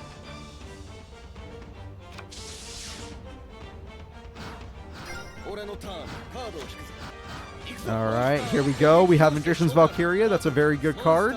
And Skeleton can help Johnson get a Mirror Force, I hope. And Call the Honey can help Johnson get Judgment, which could beat Magician's Valkyria, I guess. Brain Control could turn that all around, though, if he has a card. No, he doesn't. Alright, Yugi just shows him that he could have beat him next turn. Yugi just showed him, like, hey, I know you had Judgment, but I could have just beat you if I wanted to. I'm not going to, but I could have. He's making fun of the opponent. He's making fun of the opponent. And he plays Harpy's Feather Duster. He doesn't even care. And Breaker, which could have killed it just as easily. Oh god, Yugi, just leave him alone. He's just a poor little guy. He doesn't know what he's doing. None of the big 5 are making it to round 3, so just give him a break. I could beat you at any time. That's how Yugi feels. He's like, I have this, I could beat you at any time. Monster Reborn to get Judgment again? Yeah, your Judgment is a decent card. It's just not good enough against the king. The king's got some decent monsters himself. Not looking good. Not looking good. Alright, King, what else do you got? The King of Games has... He only does that when he wants to make fun of his opponent. He literally... Oh! Oh, Black Illusion! He protected his freaking Dark Magician! Oh, okay. I thought Johnson did it. I thought Johnson got his opening, but it did not matter. The Black Illusion protected his Dark Magician. And with that, it can't win. He can't win. Mere Force can't stop him. Oh my god, he can't stop him. Holy crap.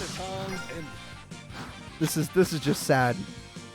This is just sad. Another Judge Man just to try and help yourself. If you had Axe of Despair, I would get... Oh my god, you just beat yourself up. Oh my god, Yugi, leave him alone. He is not even trying. Yugi has been making fun of him the whole time. He played Karibo in attack mode.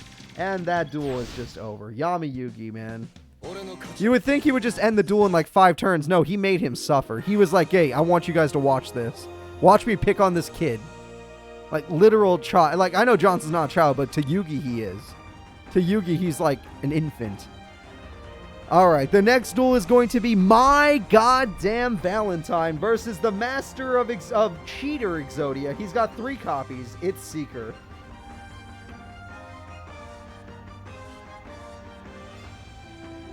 Alright, Seeker has lost many duels, probably because he keeps drawing the same exact Exodia pieces and not the different pieces, but maybe today he'll have a chance. We'll see. I'm going to go ahead and set up the duel right now. Seeker versus Mai Valentine. Alright.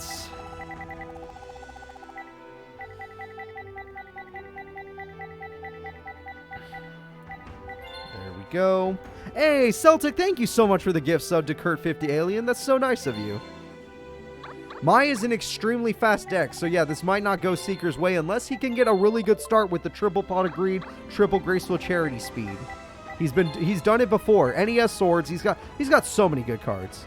Seeker has so many good cards. He could totally do this. If anybody could do it, it could be Seeker. I'd say Seeker could be any character in the game, even Nightmare, if he was lucky enough. Because he has the highest chance of getting Exodia early. I'm looking for his face right now. Alright, I found him. So let's see. Mai starts the duel with a basic set. Nothing wrong with that. And Seeker starts the duel with Graceful Charity, which is exactly what he needs. And Hannibal Necromancer, which is whatever. Hannibal Necromancer will go in and defeat the Harpy Channeler. If only it was a regular Harpy Lady. They have 1400 defense. And Harpy's Hunting Ground kicks in, which is really good, and gets out the Harpy Lady 1, which is even better. Harpy Lady 1 pops the Jar of Greed, which you could have chained, in my opinion. I don't know why you didn't. Your AI's dumb. Swallow's Nest kicks in, and that will summon the Harpy Queen, of course. And yeah. This is, this ain't going too well for Mr. Man that didn't use Jar of Greed when he should have. Anyone that doesn't use Jar of Greed when they have the chance. Ooh! A monster with actual defense points. Elgin Egotist, really. That even your other monster, it's 52 weak. Your monster has 50 points too weak. Come on, dude. Mai Valentine, just gain 100 more attack. Can't you do that for your fans? You got so... Oh, my God. You know what? Get the Harpy's Pet Baby Dragon. That card can do it. Seeker actually has a chance now. He just needs... Oh, another Elgin Egotist. Harpy Lady 1. Harpy Lady 1 will do it. But you lose your field spell, but I think it still does it. Oh, because you have another field spell in your hand. There we go. And just like that, this wall is gone. Harpy Lady Sisters get rid of the blocker, and Harpy Lady 1 gets the damage. Seeker is almost out of this tournament. So, this might be his last turn. He's got to make it count. His Destiny draw is Pot of Greed, which gets him... I think every single card... The only reason he would do this is if every single... He doesn't have tribute monsters.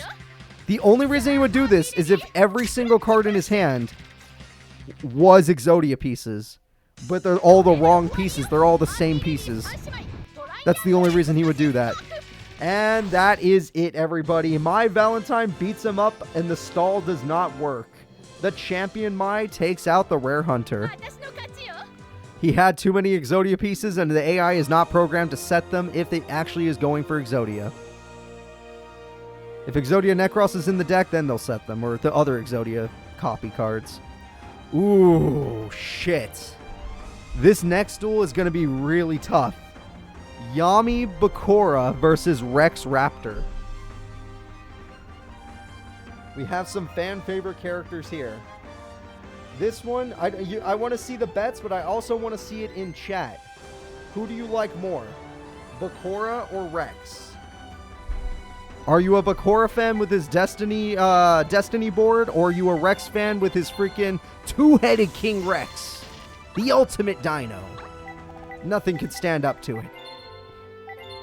Yeah, I see a lot of Bakura fans. I see a Rex fan, thank God, but I see a lot of Bakura fans in there. Yeah, that was bound to happen. I like both of them a lot. I think they're both really great, but we'll see. We shall see. All right, Bakura. You have a lot of fans. Don't let them down. Just get the death. You get the death, you win the duel. You win the duel, you move up. You move up, you become a representative. And then you'll make everybody happy. Either way, let's go ahead and start this duel. Everybody, it's time for Rex Raptor versus Bakura. Alright. We got a Rex fan. Thank God, there's more Rex fans in chat. I see you. I see you, Skyrus. I see you, Gilbert Cole. I hope you guys are Gilbert Cole. I hope you guys are ready.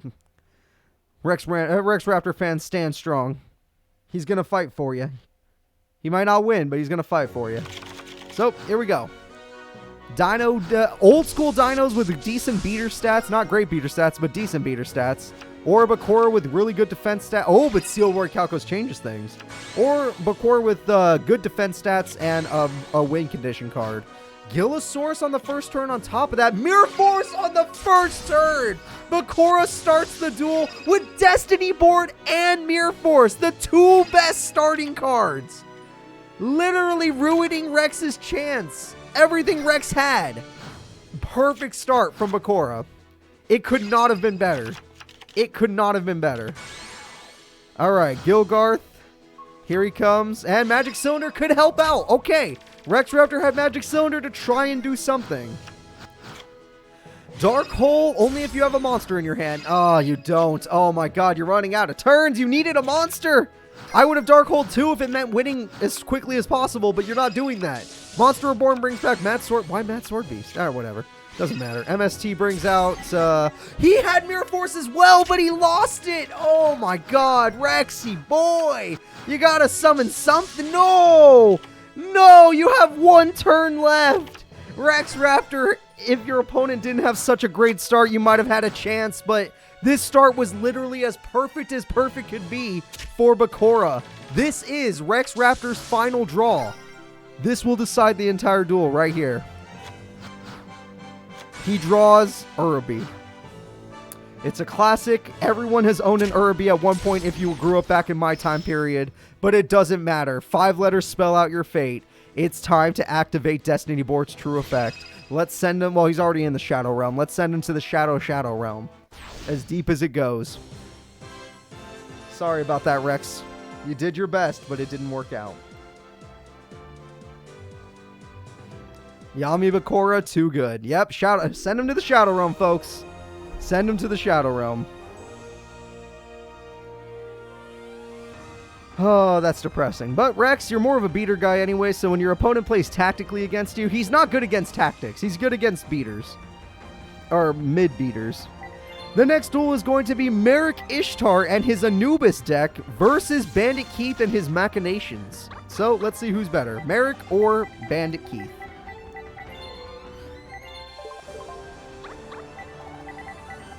Alright.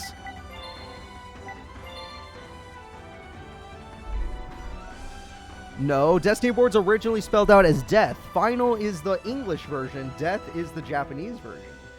They had to censor it because apparently the word death is too scary for children. Even though they say the word death on screen. Which is stupid. Like, honestly stupid.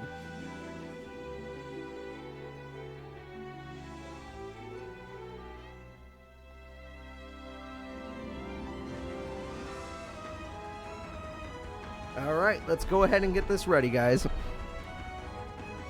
I'm going to go and find Bandit Keith as we speak. There we go. And we are ready to get this started. Thank you all for your patience. It's time for regular Merrick to take on Bandit Keith. Anubis versus Barrel Dragon. Should be a fun duel. Overall, I would say Barrel Dragon can win this. Anubis will only win if he gets it early enough.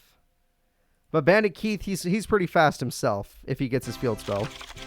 So let's see if he can get his field spell. I'm hoping he can. Mausoleum is his field spell. Will he spend the points? He spends 1,000. He gets out Blowback. That's plenty. Blowback is plenty strong. Let's see how you'll deal with this. All right, well, that's even stronger now that I think about it. Oh, it failed. All right, let's try again. It didn't fail that time. All right, you should probably get rid of the field spell too, but at the same time, maybe you want him to lose life points. So, Merrick, I understand what you're going for. And, okay, we got a Robotic Knight. We're not going to go for a Tribute. And Threatening Roar protects it. Bandit Keith, you need to get some trap cards. Right now, you're kind of in a bad situation. Remember, Bandit Keith, you need life points. Ooh, without life points, you can't use your field spell. Without your field spell, you can't use half your deck. Because half your deck is tribute monsters. If not more than half. Alright, Bandit Keith is down to his last draw. Let's see what he gets. He's got 4 cards in hand, plays swords out of desperation, and sets a card. Bandit Keith's in some trouble right now, guys. So, Harpy's Feather Duster! Graceful Charity, he just needs 1 monster and he wins this. He didn't get a monster. Oh, Bandit Keith got so lucky. Bandit Keith has to top deck Mechanical Chaser. It's the only thing that matters. He has to top deck Mechanical Chaser. He did have a monster. Okay, I actually do know Merrick does have some monsters with 0 attack. And Bandit Keith is bricked. Without his field spell, without life points, he's bricked. There's nothing he can do. That card could be Grave Protector, so that's why I think he said it. All right, guys, that's going to be it. A Snipe Hunter with Threatening Roar ends this duel. Bandit Keith gets wrecked by literally not having anything. Never having anything. Oh, man. His deck can brick. It's at Bandit Keith, he's the brick house. There's nothing you can do about it. All right, the next duel is Para versus the other American champion, Rebecca Hawkins. Heck yeah. All right, Eric, you're the winner. And let me find these characters. Para of the Paradox Brothers versus good old Rebecca. Now let's go ahead and start this up. This is tough because of that stupid giant spider. Yes, it is. Jirai Gumo is a really annoying card, isn't it? It makes predictions very tough to go with. Alright. Shit. Oh, there she is. Okay. I was like, there's a girl that kind of looks like Rebecca, so I like using her. It just works out. Now, Rebecca's deck, that's something that I have trouble finding. It's like near the bottom.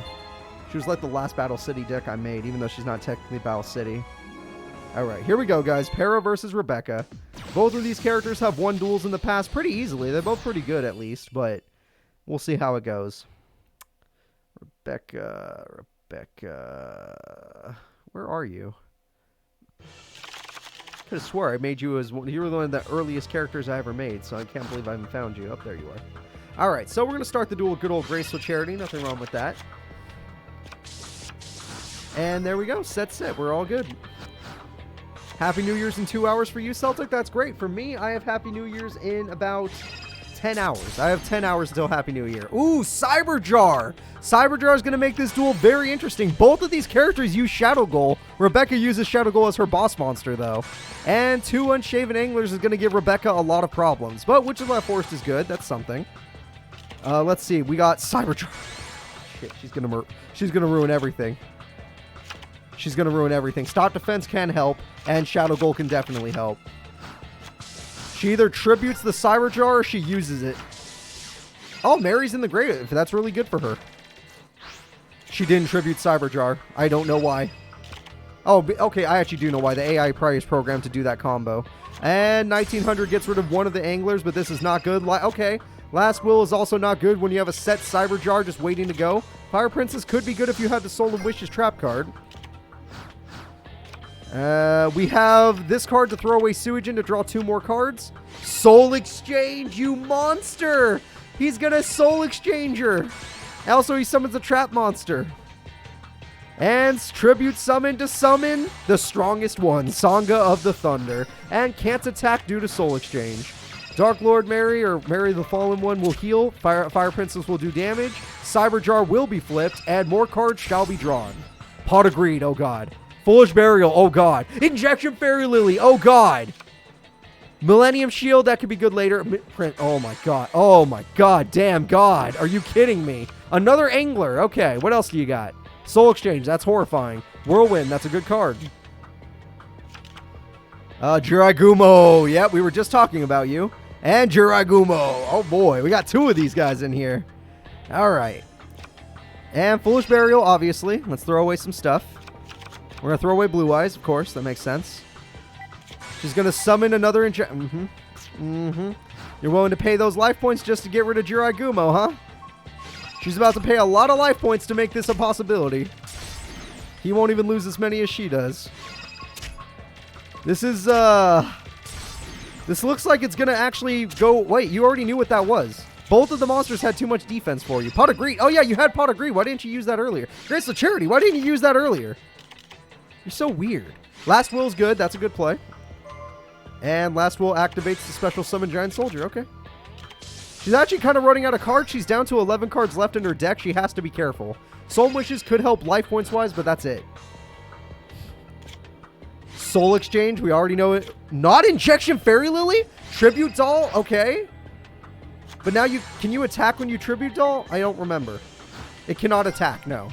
Alright, so Injection Fairy Lily can't kill it, though. And Fire Princess does 1,000 burn every turn. If she is willing to play passively, Rebecca can win. Because she could do 1,000 burn each turn. Stop defense on the monster. Okay.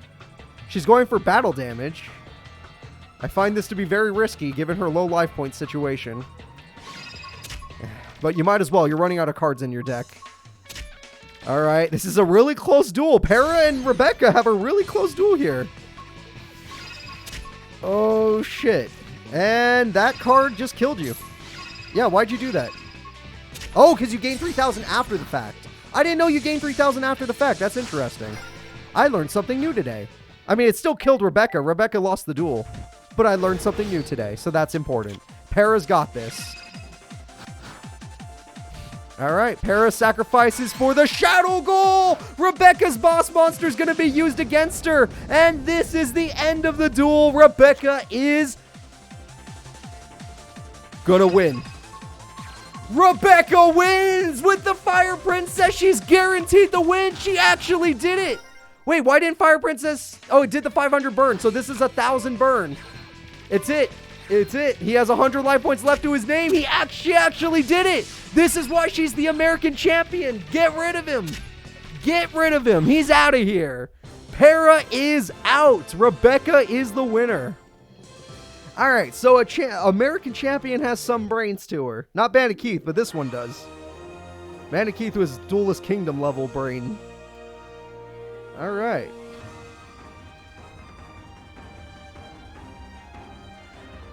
Ooh, time for some disappointment, everybody. The next duel is Seto Goddamn Kaiba versus Arcana, the master of Red Dark Magician.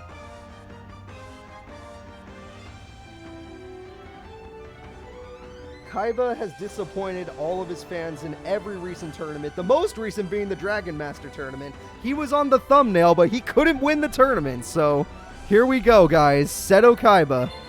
Okay, I'm glad to see there are still some Kaiba fans out there, no matter after how many times he's disappointed you people. I know he did it once, but, you know, since then he's just kind of gotten worse. Or everyone else is just getting better, honestly.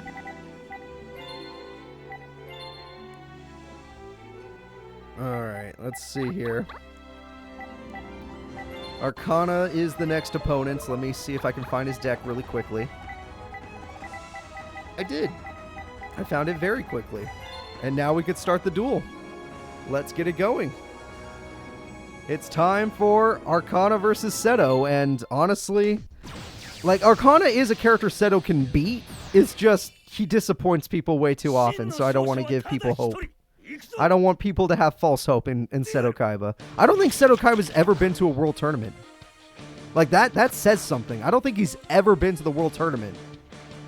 Pegasus has. Taya has. Not Kaiba. Esperova's been there twice. Not Kaiba. Like, that should tell you something. That should tell you a lot. Okay, I found Seeker, Loomis, but I can't find Arcana. Where the fuck is he? No, but seriously, though, you would think he'd be right next to them. It's like I'm missing a bunch of faces. They just disappeared into the ether. Oh, I just saw that. Hold up. Before I even put the face on, Red Dark Magician is on the field. Dark Magic Attack has been used. He lost Heavy Storm. Oh, God. Shining Angel will protect him. Okay, that was a good play. Ooh, you're in trouble. Don't say up. Your AI protects it no matter what. Dark Magician's a great card. But, oh, get outplayed. Holy crap, he lost his blue eyes. But he still has the maiden, so I guess it doesn't matter. It really doesn't matter. Monster Reborn can bring back blue. He stole blue eyes. Holy shit, he stole blue eyes. They're baited into attacking maiden. There's nothing the AI can do about it. At least they got rid of maiden. Honestly, Arcana might have this. Arcana might totally have this. I wish I could find his face. It literally just isn't here. Oh, there he is. Found him. He's right next to Serenity for some reason.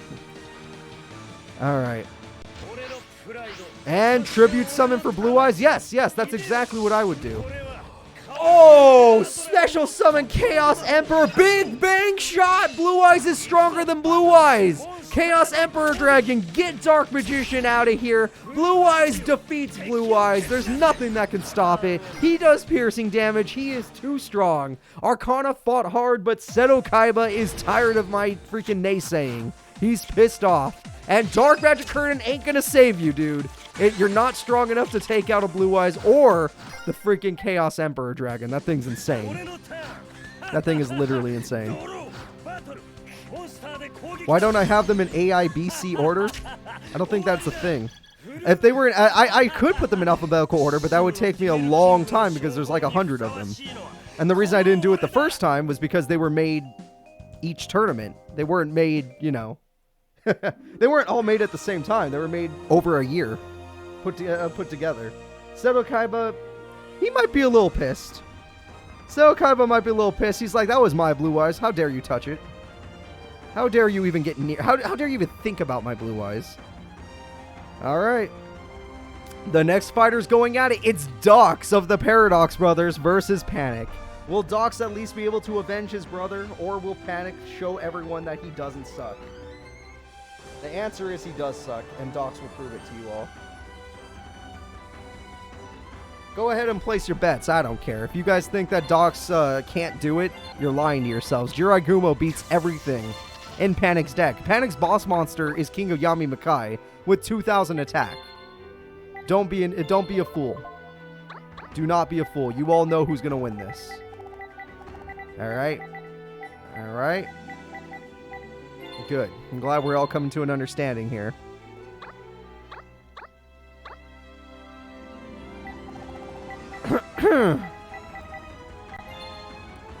All right, let's go ahead and get this duel started. The fight is on. It's going to be Dox versus Zombie Master, of course, which is just Panic. I'll go find Panic's face right now. I pray to God I actually find it in a decent amount of time. Obviously, the first turns don't typically matter in these old school duels. If it was GX with Zane involved, yeah, I'd have to pay attention. But with these first turns, I can actually be a little more chill. Old school Yu-Gi-Oh! Is mostly just set, pass. I bet you they just did that while I was doing this anyway. Alright, let's see here. There's Panic, and I can look up now. And set, pass. That's what they do. That's old school Yu-Gi-Oh! Right there. That's my boy. Alright, Yellow Luster Shield's great when you want to play defensively, but you need a monster, Panic. You know what? Panic does have a lot of stupid level 5 monsters that are terrible. Dox, on the other hand, has nothing. I thought Dox was about to get something, but I was incorrect. Dox has this guy. Dox does not have this guy. I was incorrect. Dox has Gigatech Wolf. That one he gets to keep. He gets to keep that one. Alright, and Panic still has not drawn a monster. That's about right. Alright, there we go. Don't know why you're not going all aggressive on him. Panic has still not drawn a monster. That's level 4, I should say. Gate Guardian, of course. We're never going to see it, but Gate Guardian. This duel is almost over, guys. It's sad, but it's almost over. Oh, Whirlwind Prodigy is a fairy monster. I did not know that. I did not know that. That actually weakens it here. Oops, all tributes, or oops, all spell cards. We don't know. Either way, this Destiny draw better be good. Panic can't make any more mistakes. It's D-spell. What? Why would you D-spell? Oh, he did have a tribute mon. It was his king. His best monster was in his hand. That's why he couldn't do anything. Oh my god. Well, I'm going to assume tribute summon from Panic. Alright, from Docs to end the game. Okay, he's not going to end the game, but he is going to tribute summon. And Kaizijin, the weakest of all of them, but stronger than anything in Panic's deck. And Panic is going to die. He got, instead of Mirror Force, he got Monster Reborn. And 2,400 damage goes in. That is going to be a death, everybody. GG. Panic is out of here. Docs will move on for the Paradox Brothers. All right.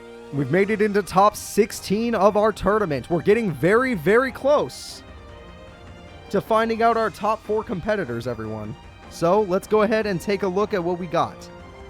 Top 16 characters: Seto Kaiba, Docs, Merrick Ishtar, Rebecca, Yami Bakura, Mai Valentine, Yami Yugi, Yami Merrick, Esparoba, Zork, Shoddy, Yugi Muto, Bones, Joey Wheeler, Weevil Underwood, and Maximilian Pegasus. Alright, we have a lot of high-tier characters in top 16, which means a lot of them are about to get kicked out. Let's see who wins. First, it's going to be Toons versus Insects, the regional champ versus the creator of card games.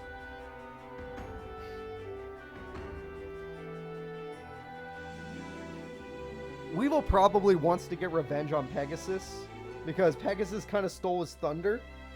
He, like, when Weevil wins his tournament, Pegasus goes on stage. He's like, I'm going to let you finish, but I'm throwing a different tournament that's way better than this baby bitch tournament you just won for babies. You suck, dude. Like, literally, he went up there and he just insulted Weevil's win. He was just like, yeah, this is fun and all, but I'm going to throw a real tournament and I'm going to invite real opponents.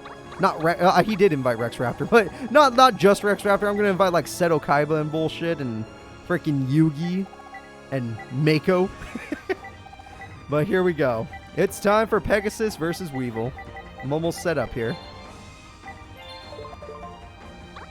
Alright, there we go. Now we just need Weevil. I feel like Weevil's one of those few characters that actually can stand up to Pegasus because he does have proper stall cards that can work against Pegasus's Toon strategy. But the question is who can get their strategy off first. So it is a battle of speed in this one. Because they both have slow-ish strategies, so it's all about who gets it first. Weevil is trap card reliant. He needs his DNA surgery, and Pegasus is spell card reliant. He needs his Toon Kingdom. Let's see what happens. Honestly, I still say Pegasus. Pegasus has won a tournament. Weevil only won a tournament when I was in control of him. That was the Dynasty Series tournament. Great tournament, though. Oh boy, let's see what we got. Top 16 has begun, and it's going to begin with Pegasus versus Weevil. Weevil starts with a great field spell, summons his primitive butterfly, and evolves it into Insect Princess. That's how you play Yu-Gi-Oh, everybody. And summons Flying Kamakiri. That is how you play Yu-Gi-Oh. Remember how I was talking about speed? That's spell. Oh, fuck you. Dark Hole immediately. Toon Goblins because they don't need Toon Kingdom. Never mind. There you go. There we go. Swords is on the field now. There we go. At least he can buy himself some time. I was right about him buying time, but they both need time. Pinch Hopper could be good, depending on what's in your hand. Magic Cylinder is better, though, and now you're going to pay for that Pinch Hopper. All right.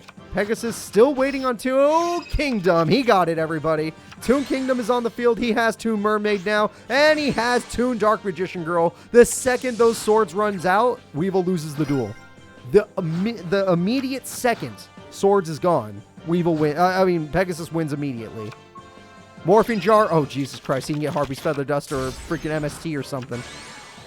Chainsaw Insect. Oh, God. Creature Swap. Oh! That was smart. Even though it's like, oh, but Cooper, he doesn't want Toon Mermaid. Yes, he does. He would rather have Toon Mermaid than not, okay? DNA Surgery. They're all insects. Okay, Weevil's trying, guys. Weevil's trying. Oh, crap.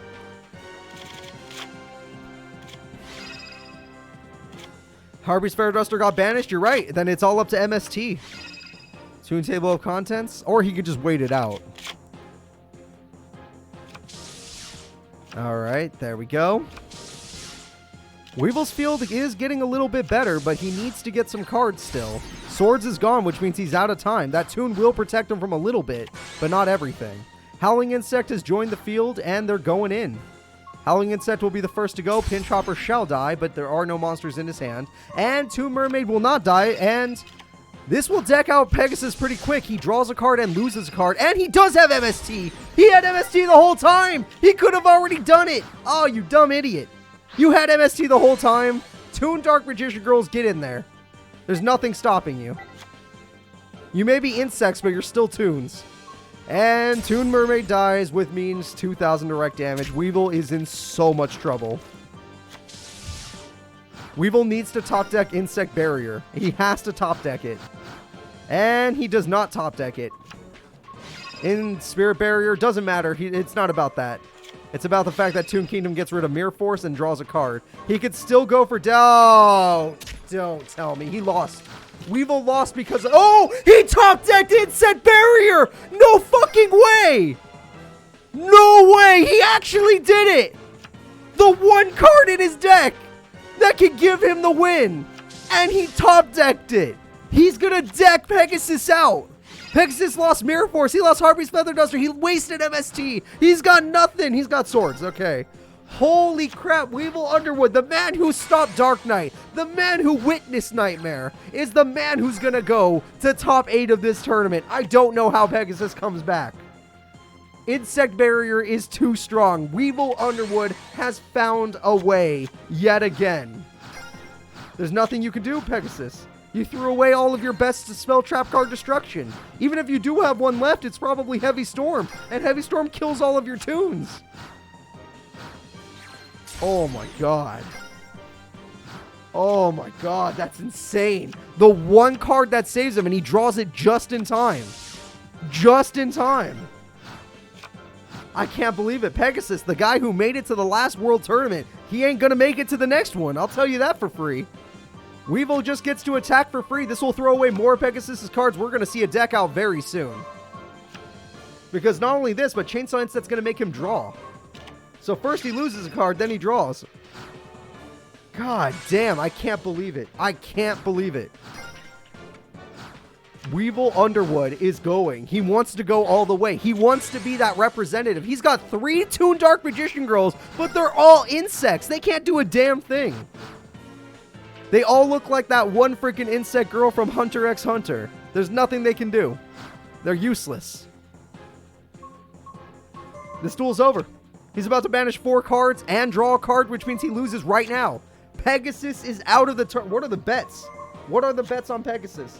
Pegasus has 74% of the vote. 26% of you are about to win a shit ton of money. 26% of you are about to be rich. Weevil Underwood decks out his opponent and wins the duel. That is how we do it, everybody. Weevil finds a way with that top deck. If he had top decked any other card, he would have lost 100%. Any other card, he lost that turn. But he top decks the one card in his deck that could save him. Jesus Christ.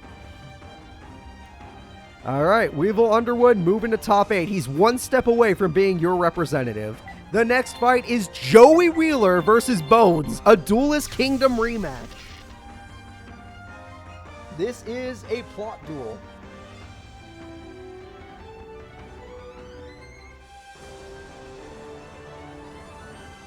All right, everybody, this is a plot duel. Let's go ahead and get this started. Gotta be Joey. You're right. Joey's a champ, but they're both champions. But Joey is my champion, even though I love Bones. Joey did it after so many tournaments. Number 97 was his lucky number. 90 goddamn 7. I had to wait 90 goddamn 7 tournaments to be happy. It was so painful. Alright guys, it's time. Let's get it started. It's Joey, it's Bones, it's time. Let's go. Alright, let me go find Bones' face. It'll take me 2 seconds because he's one of my favorite characters, so I know exactly where he is. Wabam. Let's do this. Alright, let's see. We have a set, and that's about it. And Joey starts off with Red Eyes Wyvern, and Bones is like, what the fuck? That's not in Yu-Gi-Oh! Because Bones is from Duel's Kingdom and a little bit of Battle City. He doesn't know what's going on here. Bones continues with the set card. Come on, Bones. I still want you to put up a fight. I love you still. It's just that, you know, Joey's just a little bit cooler. Just a little bit. Because he uses Red Eyes. Alright. Poison Mummy will do at least that little bit of burn for Bones. It's like his only little burn card. But that's about it. Harpy's Feather Duster stops the Black Skull Dragon. That's really important. But his monsters are too weak right now. He needs something big. None of these cards do anything. Granted, his best beater is 1600, so yeah. He's might be in a little bit of trouble. Monster Reborn brings back Summon Skull. Oh my god. He stole Joey's Summon Skull. He summons the Armored Zombie. He Call of the Haunted. The Snake Hair. He's bringing everything out. He's going for game. Okay, he's not putting Poison Mummy in attack mode, but he's going for it. He's going after Joey's life. Joey plays another Masked Dragon just to make himself feel good. Red Eyes Wyvern, get him. Oh, Magic Cylinder. Bones takes the biggest hit. Ooh, Bones takes a big hit there. All right.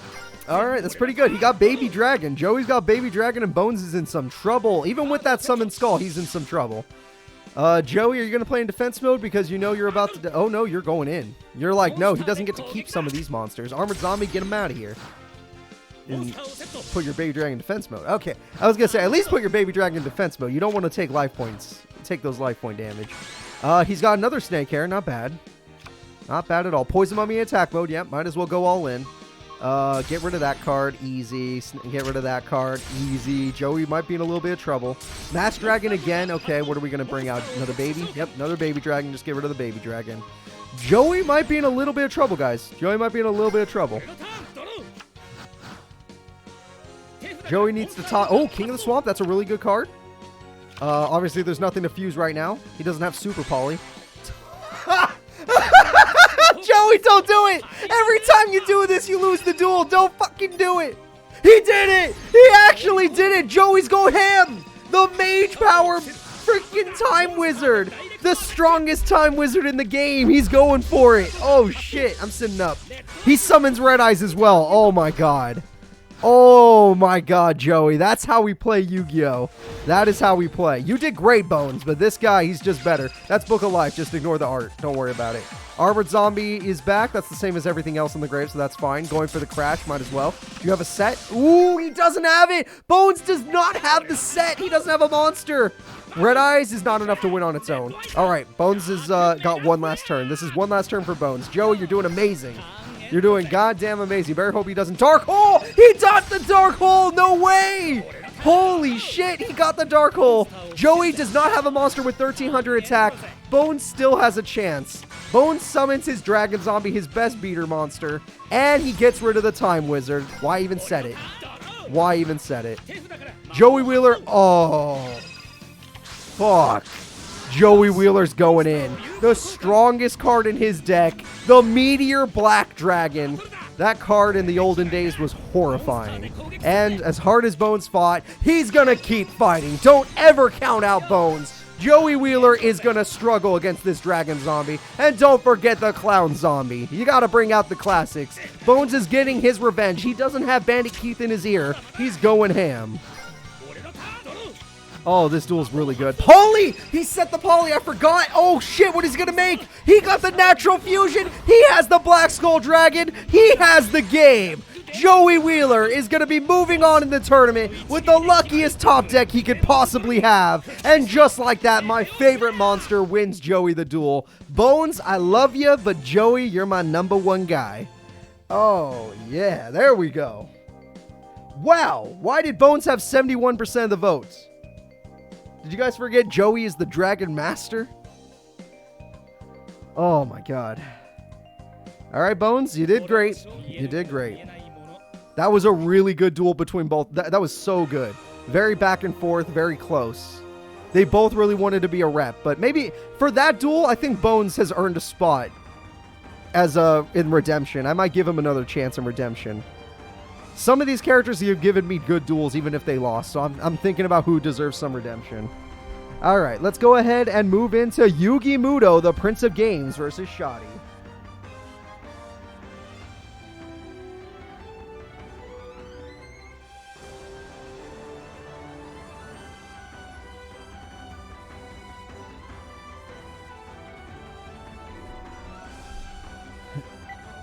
Alright, let me go ahead and set this.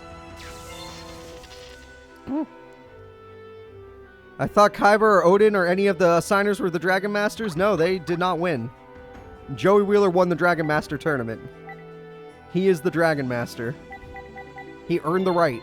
He won the tournament. Alright, now I just need Shoddy. Honestly, I'm really surprised Shoddy made it this far. Like, Shoddy is not usually a good duelist, but he's doing pretty damn good today. I gotta give him some credit. I don't give him enough credit where credit is due. So, let's go ahead and start this duel. Will Shoddy take out the Prince, or will the Prince simply do what he does best and kick the ass of his opponents? Alright, even if he does it tactically. Let's see here. Shoddy, where are you at? Shoddy. Shit. I don't see him. I always lose him. I don't know why. That's Simon. You should be close to Simon. Johnson. Anubis. Okay, I have to be getting close. Shepherd. Johnny Steps. Why can't I find... Oh, there he is. Found him. Right by Mokaba. Hey, Darkhold to start the duel. Why do they always do that? He killed Ancient Jar, but he is leveling up to a 3,500 attack point monster. That is Yugi's ultimate card, which is really good because that's Joey's level. Joey's ultimate card has the same attack points, so that's funny. Alright, so Shoddy, you're going to Ancient Rules, okay, to summon your ultimate monster? No, just Millennium Golem. That one's good too. If it was Sengenjin with an equip spell, he might have stood a chance, but I don't know. Millennium Golem is out of here. Yugi's monster is horrifying. That Silent Magician level 8 is not a joke. It is literally crazy. The Ancient Lizard Warrior will go in and destroy the Apprentice Magician, which is exactly what he wanted. Magician of Faith is coming back. Oh boy.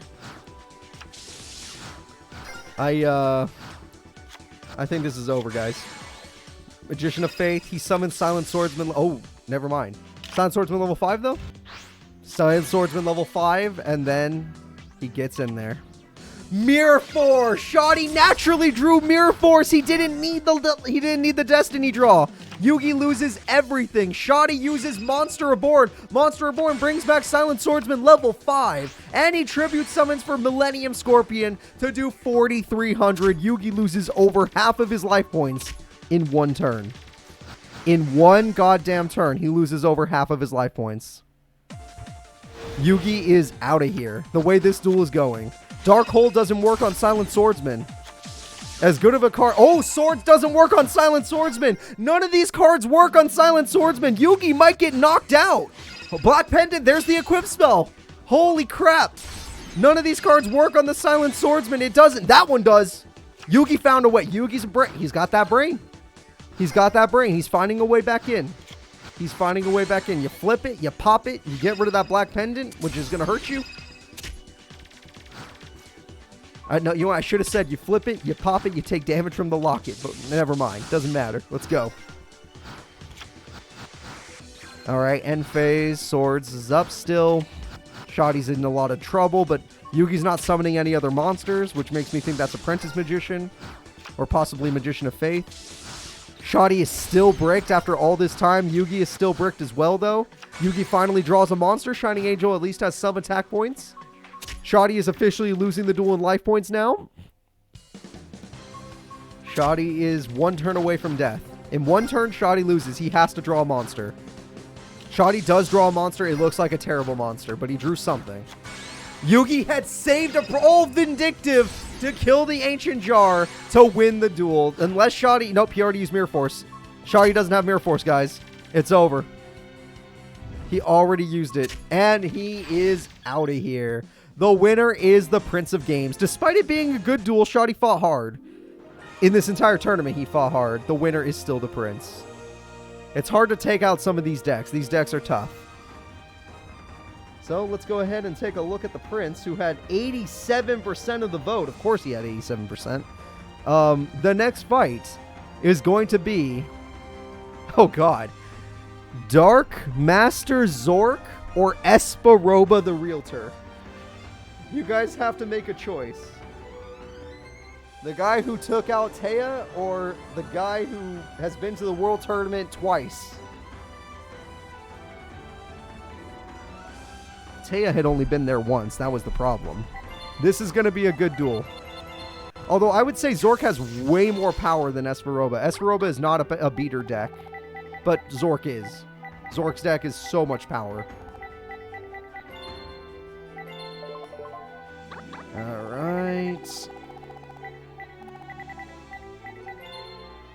I just need good old Esparoba. Where's that realtor guy? There he is. Come on, Esparoba. You really want to sell this house. You got to sell it to the Demon King, the freaking ultimate monster in Duel Monsters. Let's go ahead and get this duel started. Alright. I know where Esparoba's face is. This will take a few seconds. The problem is I don't know where Zork's face is. That's the guy. Oh, nope. Yes, I do. Wabam. Haha, it was super easy. The Dark Deity or the Realtor? Yep. They're both... what's the difference? What's the difference? They're both evil. Alright, Graceful Charity. Sorry, Nina. There we go. We're going to start off the duel with Archfiend Soldier, a beautiful monster, into a Cyber Jar, which can go both ways. Gilgarth is now on the field. Gilgarth is now on the field. Oh, he has his ritual spell. Oh, Magic Cylinder. Oh, shit. Jinzo Returner is something. Magic Cylinder. Okay, you're both in the same boat. Call the Haunted's good, too. 2 Call the Haunts are fine. Brain Control. Okay, you really need a monster. Ooh, baby. Ooh, my God. Oh, my God. Oh, that Cyber Jar did not work out the way you wanted it to. That's for sure. That Cyber Jar was definitely not what you needed. Reflect Bounder is what you need, but it won't work. Limiter Removal is what you need, and it will work because he did not Magic Cylinder because you waited till damage step. It's perfect. I would have Magic Cylindered assuming it, but who cares what I do? Alright, so he's going to summon the Bistro Butcher, which actually you might want to let that attack go through. You're not going to let... That's the attack you decide to Magic Cylinder, you're an idiot. That's the attack you let happen. Oh, Call the Haunted. Oh, you have Fiend in the graveyard. I didn't know about that. He had Fiend Mega Cyber in the graveyard, so it's fine. He has that. Alright. Call the Haunted again for Reflect Bounder? No, another Fiend Mega Cyber. What the hell? And Reflect Bounder. Okay. So that destroys that. That's... Yeah, no. Esparoba's putting... oh, nope. Magic Cylinder. Jesus Christ. Esparoba is still putting Zork in a very bad position. I would have killed Gilgarth instead, but whatever. Brain Control on main phase 2 is the stupidest thing you can do, but we'll watch you do it. Monster Reborn on main phase 2 is the stupidest thing you can do, but we'll watch you do it. Zoma the Spirit for Gabe. Oh my God, he actually could. It's not game, but it's just about game. Esparoba's life points are way too low. Tribute Summon, what do we got? Dark Ruler Hadez? Yes, we do. Yes, we do. All right, Dark Ruler Hadez going in. Rush recklessly. Oh, shit. Dark Ruler Hadez doesn't negate effects anymore. Oh, Reflect Bounder does the damage, but guess what? It doesn't matter. That freaking... that's so close. That is so close. The winner is Esparoba. Esparoba won the duel. Unless he uses Zork's effect. He's using Zork's effect. Anything can happen. That was a mistake. He had already won. It works. It works. He's fine. He won the duel. Esparoba took the power of Zork and is going to throw it back in his face to win this duel. That's our guy. That's our realtor right there. I want a realtor that could take on the Dark Deity, the ultimate power of darkness. That's what I need. Look, a lot of you guys didn't bet on Esparoba. I told you, he's been to 2 world tournaments. He's going to make it 3. He didn't even use... He hasn't used Jinzo today. Esparoba has made it this far without using Jinzo once. Esparoba is actually a monster. He's a hidden monster that people forget about. He's an actual beast. I actually didn't even think about that. He got this far without using Jinzo even once in these duels. He used Jinzo Returner, but not Jinzo. Like, that's kind of crazy. He hasn't stopped a single trap card. He just is winning. He just keeps winning. All right. Oh, shit. All right, guys. Good luck betting on this one. Two champions going at it. Both not of equal power, but close enough to equal. I would love to see who you guys bet on this one.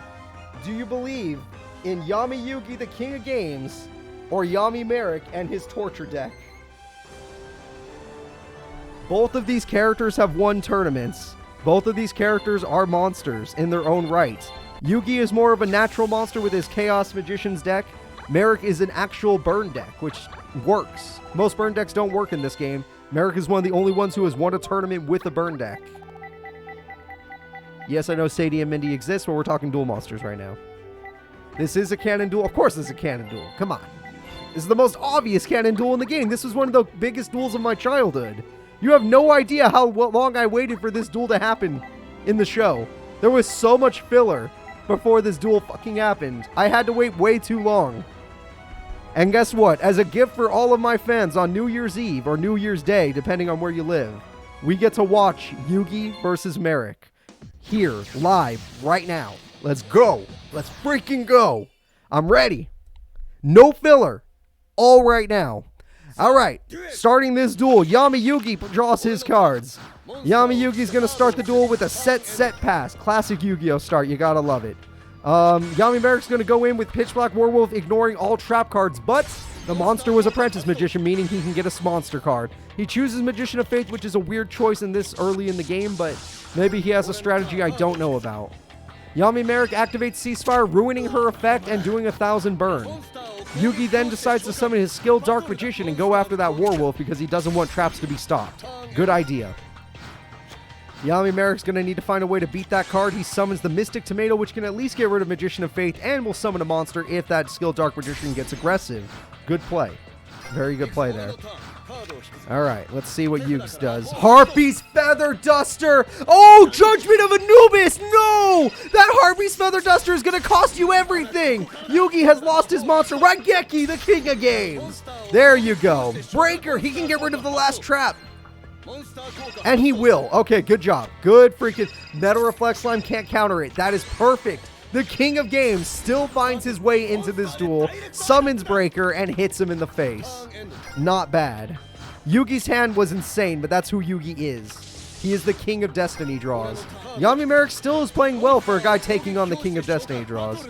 And that attack goes through and destroys Mystic Tomato. That was a hell of a top deck.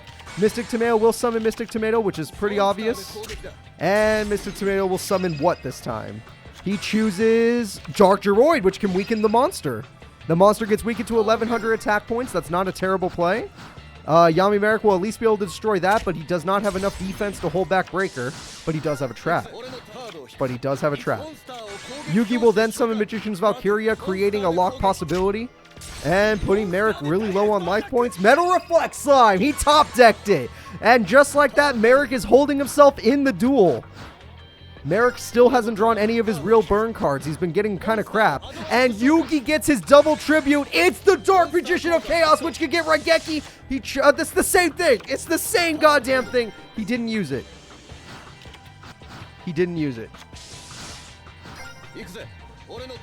Alright, the king is waiting for him to play his burn traps, I have to assume.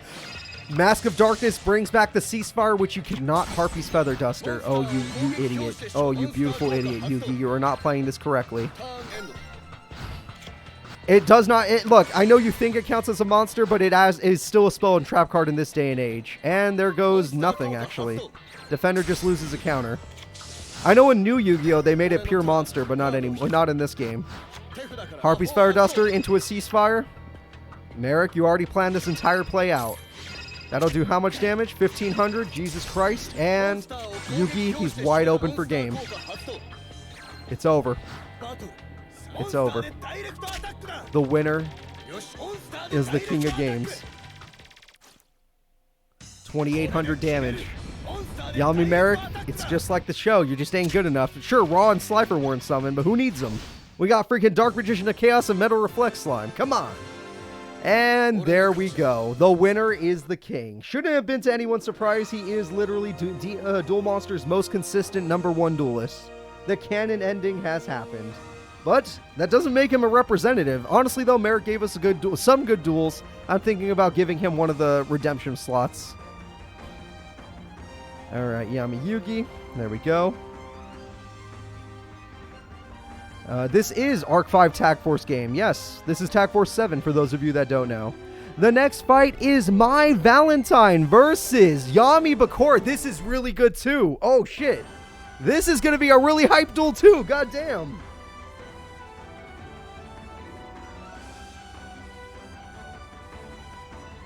All right, this is just Battle City all over again. We're watching top 8. Joey's in top 8. Not top 8, sorry, but in top 16, we had Joey Wheeler, Yami Bakura, Mai Valentine, Yami Merrick, Yami Yugi. The only ones we didn't have were Shizu and Odion. And Kaiba's in here too. Yeah, hold up. We have 6 members of top 8 in here. All right, so let's go ahead and do this. How did I get the cards to look like this? I used a mod that somebody made. A texture pack or something. I don't know. I don't know what people call it. Just bet on Mai Valentine or bet on Yami Bakura, whatever your favorite character is. Zork is already out, so that's all you get. Are those 2 guys.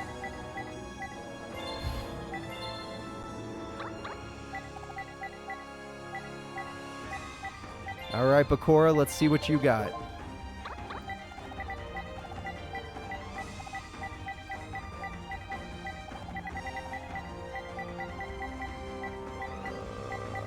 Shit. Give me a second, guys. Sorry. Having a little technical difficulty there. Did not want to load. Come on, load the decks. There we go. Finally.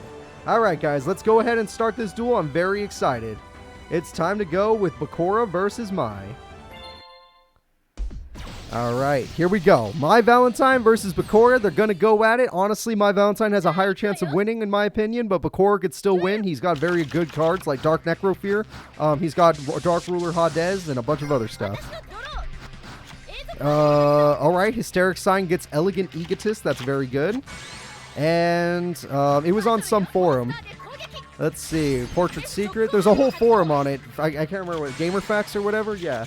On GamerFAQs, there's a whole forum for this game, Yu-Gi-Oh! Arc 5 Tag Force Special. You can find it there very easily because there's like no other, there's no other game called this.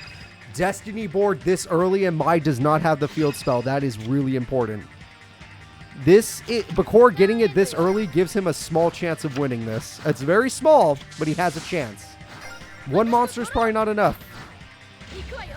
Harvey's pet baby dragon is horrifying. Okay. Remember how I said it was a small chance of winning? It's almost 0 now. Like, I don't know how he wins this. His life points are way too low and he doesn't have enough fiends in the grave. He needs more fiends in the grave to make Dark Necrofear strategy a possibility. Without that strategy, he can't win.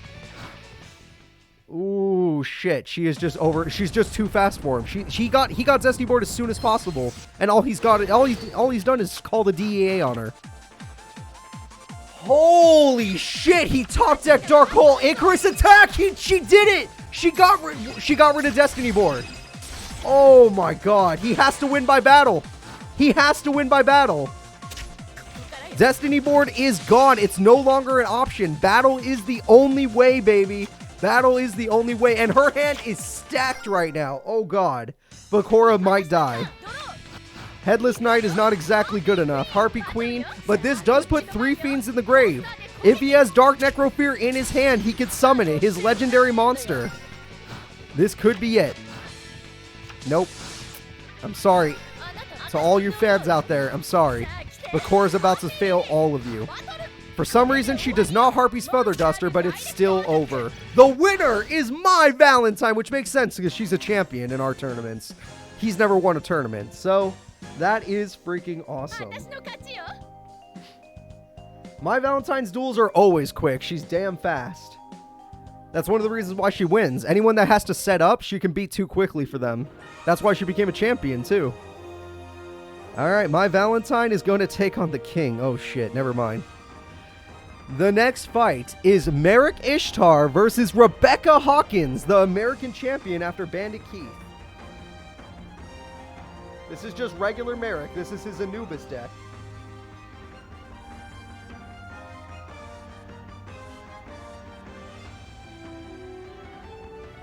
All right, everyone, place your bets. Place your bets. It's going to be Rebecca versus Merrick.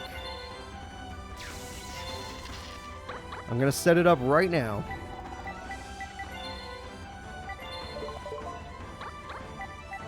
All right, Rebecca. Your deck's hiding in here somewhere. One of the last decks I made for Battle City era. And now I just need good old Merrick Ishtar. That guy's easy to find. So's his deck. Alright, I've got him just about ready to go, guys. Let's go ahead and get this fight started. Thank you again for your patience while I set this stuff up. It is time for Merrick versus Rebecca Hawkins. Let's go. I'll put her face on right now, don't worry. We got her in makeup. Where is she? She's here somewhere.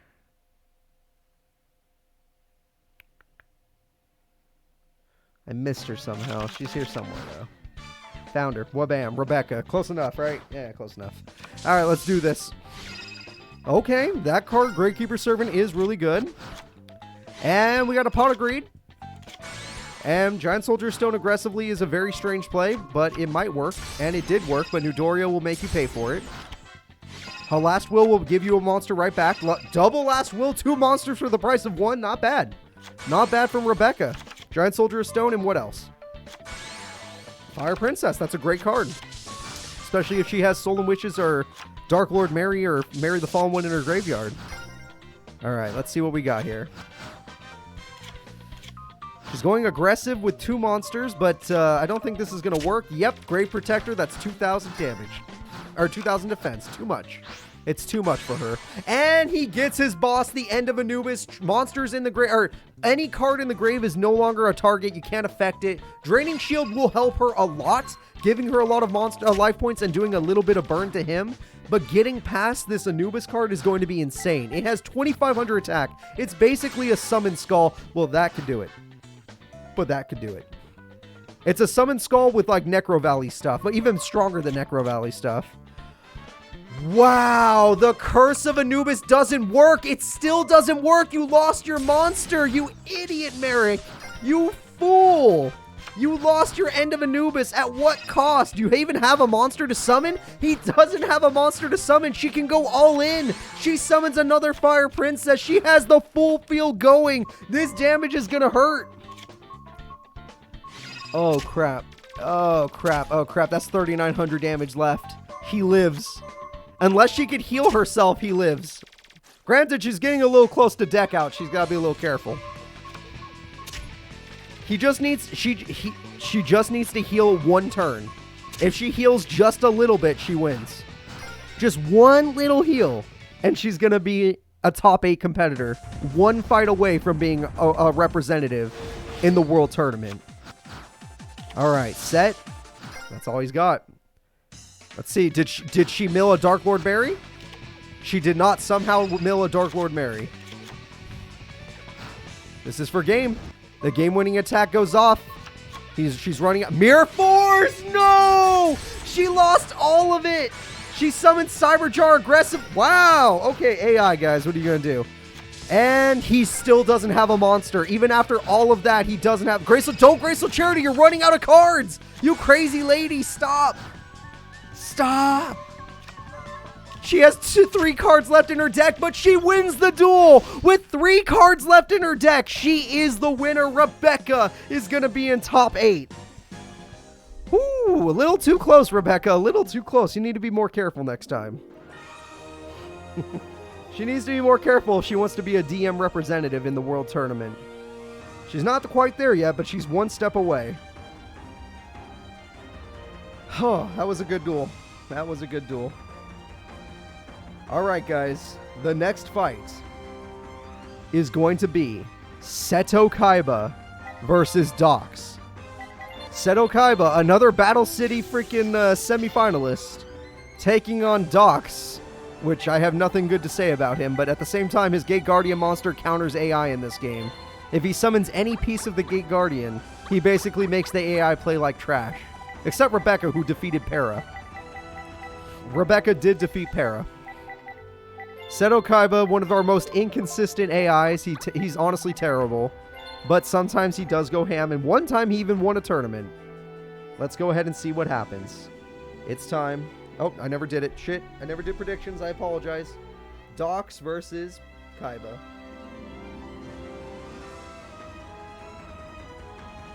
Alright, everyone, thank you for your patience. Sorry about that. I'm getting a little bit crazy here. It's time to go. Seto Kaiba or Dox. One of these guys is going to top 8, and then every fight after that, we find out who's going to be in our world tournament. And then after that, we get to find out where they're going to be in the world tournament, what group they're going to be a part of, and all that nonsense. Alright, Voice Raider is here, and that is a great start from Seto Kaiba. Solid monster, very hard to overpower. That's a great card from Dox to get to draw 2 cards. That card can overpower Voice Raider, so I was wrong.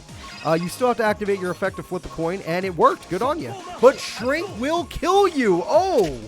Alright, really good. Really good from Seto Kaiba. You got that. At least you got rid of the Jirai Gumo. That card's way too strong. Especially when you don't have to pay for it. Alexandrite Dragon, a great card. That's pretty good. Dox has taken over half of his life points in 3 turns. And Monster Born on main phase 2 because AI is stupid. There's nothing we can do about it. Anytime there's a normal spell, they don't know how to use it. Except Pot of Greed. They're actually pretty good at that. Kind of. Not really. Not all the time. Alright, Destiny Draw comes through. Dox is going to set a card, and it's a Destiny Brick if he's not playing anything else. If that card does not have 2200 defense, this duel could be over. Seto Kaiba's going in with the big monster, and is fine. Arsenal Summoner will get him the Gate Guardian, but that doesn't matter because this duel might as well just be over. Dox played better than Para, but he's still out of the tournament.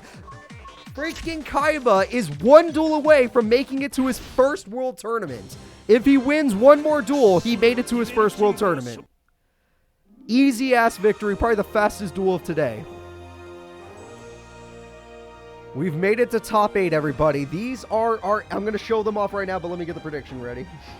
These are our 8 strongest competitors. 4 of them are going to be your Duel Monster representatives in the World Tournament.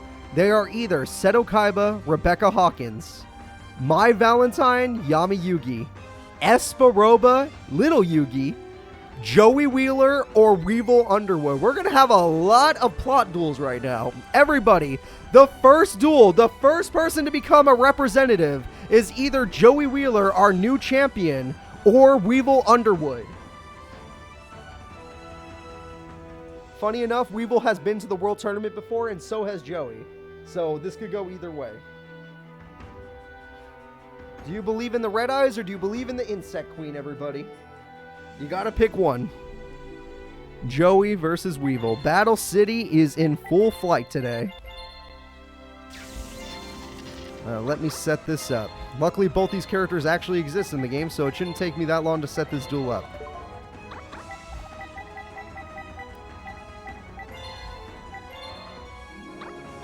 Alright. I am just about ready to go. Thank you all for your patience. Let's freaking do this. It's time for the quarterfinals. The winners go to semifinals and become representatives. Let's do this. Weevil versus Joey. My favorite character versus Insect Boy, who I respect. I like Weevil. Got nothing against the guy. He's fun. Terrible person in the show. Fun duelist to watch. I still like his cards. Anyone that's unironically using Perfectly Ultimate Great Moth earned my respect. Alright. And not new Perfectly Ultimate Great Moth. I mean old one. Where it takes 6 turns to summon, which is actually 12 turns. Alright, Future Fusion is a great start from good old Joey Wheeler. He's going to throw away a bunch of cards, and he's going to set a card. Alright, wow! That's Morphing Jar. That's 100% Morphing Jar, everybody. I don't think there's any chance it's anything else. And Fairy Box, interesting strategy. It worked. Fairy Box did work. And you lose 600 life points. He gets to keep the Morphing Jar. You lose Doom Dozer. But DNA Surgery. Insect. Uh-oh. Yep, Seal Void Calcos. Uh-oh. Uh-oh, Weevil's got some... Oh, Bottomless, get him out of here. I was going to say, Weevil's got some strategies. That thing has 2400 attack. It could stand up to Red Eyes now. Not bad. Not bad at all. All right, 500 life points gone. Future Fusion number 2, okay. Black Skull Dragon number 2, okay. Call of the Haunted brings back Summon Skull. There we go. That's a good play from Joey. That can defeat the monster. Lair Wire gets rid of it. Damn it, Joey had a good idea, but it failed. Dragon's Mirror, no more ideas. This is unbelievably strong. It's his number 1 monster. It's Meteor Black Dragon. The strongest card in his deck is on the field. It may be an insect, but it does not care. It's going to go ham. Even Morphing Jar is going to join in. Weevil Underwood, you're going to suffer. All right, Pinch Hopper's a good idea. Weevil, wow. Joey is not willing to attack Pinch Hopper. Chainsaw Insect is really good. Fairy Box, it's risky. Mirror Force, it's not risky anymore. And Mirror Force clears the field. Great job, Joey. The field is wide open. The winner is Joey Wheeler. Joey is going to be our representative. We don't know which group he's going to be in yet, but he is going to be our representative, everybody. He's going to try and go for 2-time champion in the same week. Consecutive champion, just like Alexis, just like Leo. Let's see if he could do it. He's going all in. 3,500 damage. 3,200 damage. Joey is your rep. This is the first time he will ever be repping Duel Monsters, which makes me happier than I could ever be. You guys have no idea. Oh, my boy, he's doing it. He's finally doing it. I don't know what happened, but he finally clicked, and he's finally doing it. I'm so happy. That was a 50-50 duel, 50-50 bets. But Joey will go out on top. The next duel is Yugi Muto and Esperoba, another 2 characters that have been to the World Tournament. But the difference is, Esperoba's been there twice. Yugi's only been there once, I think. I might be wrong about that, but let's just pretend I am not. All right. Yugi and his freaking, what is it called? Level monsters versus Esperoba and his Jinzo stuff. It's more than just Jinzo, you know what I mean. In fact, he hasn't used Jinzo once today, but he still made it this far. He doesn't need Jinzo to make it this far, but he might need Jinzo now because Yugi's not a joke. Yugi's a real duelist. So, let's go ahead and go. It's time for Esperoba versus Yugi after I do the predictions because I forgot again. I don't know why I keep doing that. Usually I'm better at this. There we go. And let's get this started. Thank you all for your patience. And let me go find Esperoba's face. I know exactly where it is, luckily for this character. He was like one of the first characters I ever created. And we're good. All right, Esperoba, the Realtor, versus Yugi Muto. One of these characters will become your representative. Esperoba's going to start with Pot of Greed, a beautiful start. And just set. Nothing wrong with that. Yugi's going to go ahead and summon Witch of the Black Forest, a very good monster, but is not going to attack with it. Why even play it face up then? Unless you're afraid of Null Mana Crossout. Reflect Bounder is one of the best cards in his deck. Jinzo Ejector is also amazing, if that's a trap card. He got his Jinzo Lord in hand. It is a trap card. He special summons Jinzo. He summons Jinzo Lord, the ultimate monster in his deck. I said he was going to need it for this duel, and he freaking does it. Jinzo is finally used in the duel with freaking Esperoba, and he's taking Yugi for a ride. Yugi is in so much trouble. He can't use that Call of the Haunted, but he can use Heavy Storm, which doesn't matter. Rush Recklessly will protect Jinzo Lord just in case. God damn. Apprentice Magician is not a good idea, Yugs. Okay, we're going to do it anyway. Yugi decides Apprentice Magician is the best idea, and he's willing to take 1,700 life points despite his low life points. Yeah, I know he gets the special summon, but it's not a good idea either way. And he can't use traps, so it doesn't matter. Doesn't matter if he Destiny draws. If he Destiny draws a trap card, he loses. Monster Reborn! Oh, God. Oh, God, the Jinzo brothers are here. It's his dad and his son. All right, Jinzo destroys Apprentice Magician, and there's Old Vindictive, but that can't stop both of them. It can only stop the Lord, which Esperoba only has one Lord. So now that it's gone, it ain't coming back. But Jinzo is strong enough on his own to win this tournament. So let's see if he can do it. Destiny draw, there we go. If it's a trap, it won't matter. It's probably a trap. Yugi is about to get countered, everybody. Esperoba hasn't even taken a little bit of damage. He is winning this duel without even getting hit. And Old Vindictive number 2, he somehow got another one. Yugi can make a comeback if he just has a monster in hand with more than 1,000 attack. He can do this. Yugi actually can do this. There are traps allowed Simon, just level 4 is not good enough. But it will be on this turn. So after your opponent draws, you're a 1500 attack. But he draws another Jinzo. Are you kidding me? He only has one Lord, but he has more than one of those. And Yugi, you have to kill another one. He has to kill 3 Jinzo. He killed 1 Lord and 1 regular, but he has to kill Jinzo again. God damn. For once, he's summoning Jinzo, and he's not letting up at all. Yugi has Shining Angel to save his day. That is super lucky. Shining Angel will protect him, but it's not enough. He needs something big. He needs a beater monster. He's going to tribute summon. That's not big enough. It's only level 5. And the burn damage is really going to hurt Yugi. Oh my god, it's not strong enough, Yugi. You need more power. Oh, he got swords. Yugi keeps himself in the duel. Holy shit. Unless you have... Oh my god, he actually did it. Little Yugi is not leaving. The Prince of Games is not leaving. He has 200 life points left, but he is not leaving this tournament. He's saying he's going all the way. He does not want to give up. All right, all those traps don't matter. Jinzo exists. This is just Yugi trying to find time to draw his card to make him level 7. Oh god, Graceful Charity is really good. Let's see what we get. We get Reasoning. Okay, Reasoning gets level 5. Let's see. He gets a level 3 Jinzo Returner. It's a really good card, too.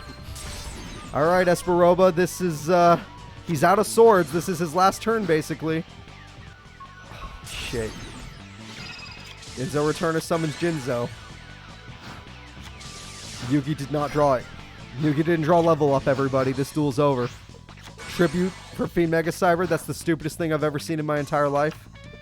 Limiter removal, it doesn't matter how dumb it is. The winner is Esperoba. Esperoba, out of 4 world tournaments, is going to 3. This is his 3rd world tournament, everybody.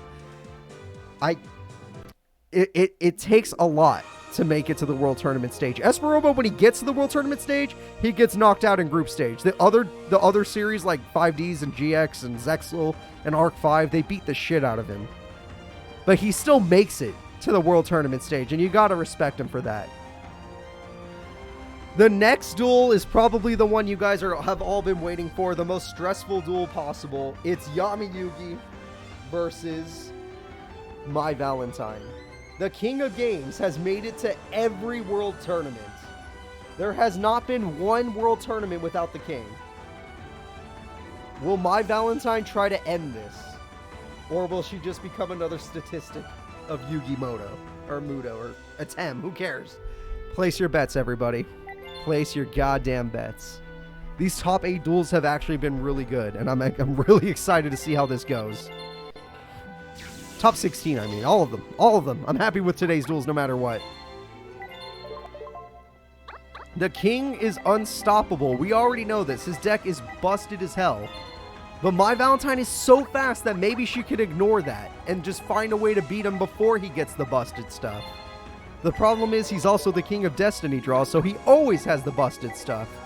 But we'll just have to see what happens. So, let's get this started. Thank you all for your patience. It's time for Mai Valentine versus Yami Yugi.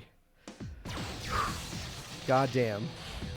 These 2 duels going at it sounds horrifying to me. But we're going to watch it happen. Alright, Hysteric Sign is a great start from Mai Valentine, getting her Elegant Egotist. She can now set a card and just hope for the best. Yami Yugi is going to play Dark Magic Curtain, which is a really good start if he has the right combo cards. He does not. Does he? Okay, he does have back row, though. He has a trap. Harpy Harpist gives her the Harpy Channeler, which is really good. She's going to play Harpy's Hunting Ground to try and get rid of that back row card. That's smart. Harpy Channeler will get rid of that back row card. What the fuck? Oh, okay, it doesn't matter. Elegant Egotist summons the Harpy Lady Sisters to get rid of that back row card. And with that, he lost Magical Dimension. That's a big loss. And with that, she is not strong enough to beat him, but she is strong enough to use Harpy Channeler's effect? No, okay. Well, we tried. Dark Magician is a little too strong. Now, she gets her Harpy's Pet Dragon. She does stand a chance, or her Baby Dragon if she has enough Harpies on the field, but ooh, that is not good. Oh, that was a good play from Yugi. Holy crap. Using her own monster to get rid of the field spell. Holy shit. Yugi is playing with more cards in his, with more brain cells than most characters in this game. This is pretty brutal. Mai Valentine's going to summon her queen. She understands she needs power. She has another field spell, which is all well and good, but you need to kill something. Yugi's life points are looking kind of low, but they're not really low when your opponent has the field advantage, so... Let's see. She did lose her monster, and she's about to lose a lot of life points. Oh, God. Mai Valentine has dropped to below half just with Yugi, but she has no field, no good field. She does Elegant She could use the opponent's Harpy? You use the opponent's Harpy to Elegant Egotist? I didn't even know that was possible. That's really cool. And then now, Black Illusion's gone. Monster Reborn can summon Harpy Lady Sisters. It's the best thing you can do, I understand. You're going to get rid of Swallow's Nest, which is the best you can do. She has the Pet Baby Dragon! The Pet Baby Dragon can do it! I don't know why she played in defense mode. Her AI brain doesn't know what to do. But Pet Baby Dragon with the field spell and the Harpy Lady 1 buff has enough attack to defeat Dark Magician. She can do this. She can take out the king. He's just playing defensively. There's nothing that can stop her. Just go. Go. Become a... Oh, my God. Go to the World Championship. Just go to the World Tournament. Harpy's Pet Baby Dragon. Pop the monster. Just pop the monster. Don't even look. Don't let it flip. Just pop it. Yep, just pop that. And everybody, this is it. The king of games is getting knocked out of the representative tournament for the second year in a row, or the second world tournament in a row. He is not representing Duel Monsters, but Mai Valentine is. She's going all the way. This is a huge upset. That's a big, big loss. Mai Valentine is your freaking Duel Monster representative, and there's only one slot left. The question is it going to Rebecca Hawkins, who has never been to the World Tournament, or Seto Kaiba, who has never been to the World Tournament? No matter what, neither of these characters have made it to the World Tournament stage.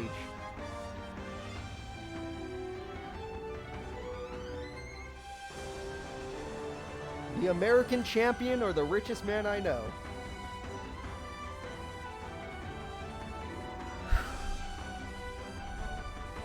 Let's go ahead and set this up. So far, the only representative that is the same from Season 3 is Esperoba. Esperoba was a Season 3 Duel Monster representative. He was the 4th place representative. Maybe this year he's going to try and go for first. Try to be the #1 rep. But right now, we got to find out who the who the 4th rep is going to be. The 4th chance. Will it be Seto Kaiba for the first time? Or will it be Rebecca Hawkins?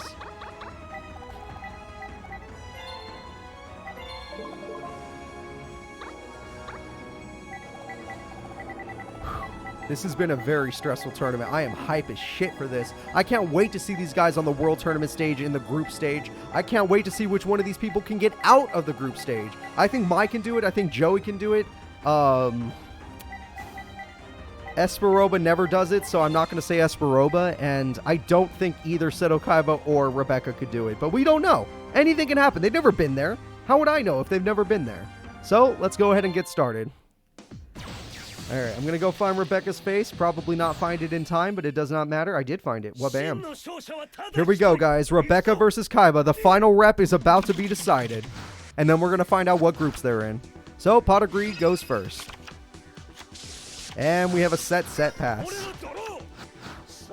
And there's Vorse Raider, a very beautiful monster, but it's going to destroy... Oh, shit, she used her one Mirror Force.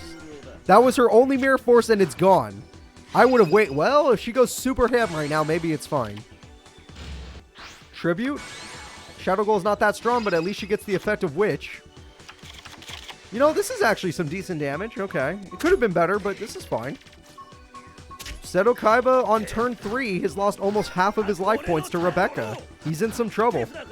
Dragon Shrine is not going to help him. That just throws away Blue Eyes and Alexandrite Dragon. And he has to play defensively. Seto Kaiba is in actual danger. She summons Sangan, because why the hell not?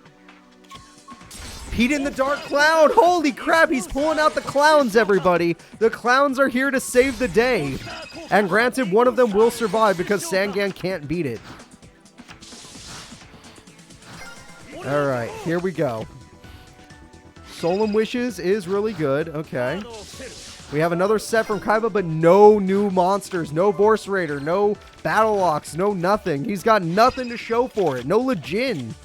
She threw away 2 Fire Princesses, which I disagree with. You might want to keep one of those. She has 2 Shadow Goals with 2,000 attack. Holy crap, she's going ham.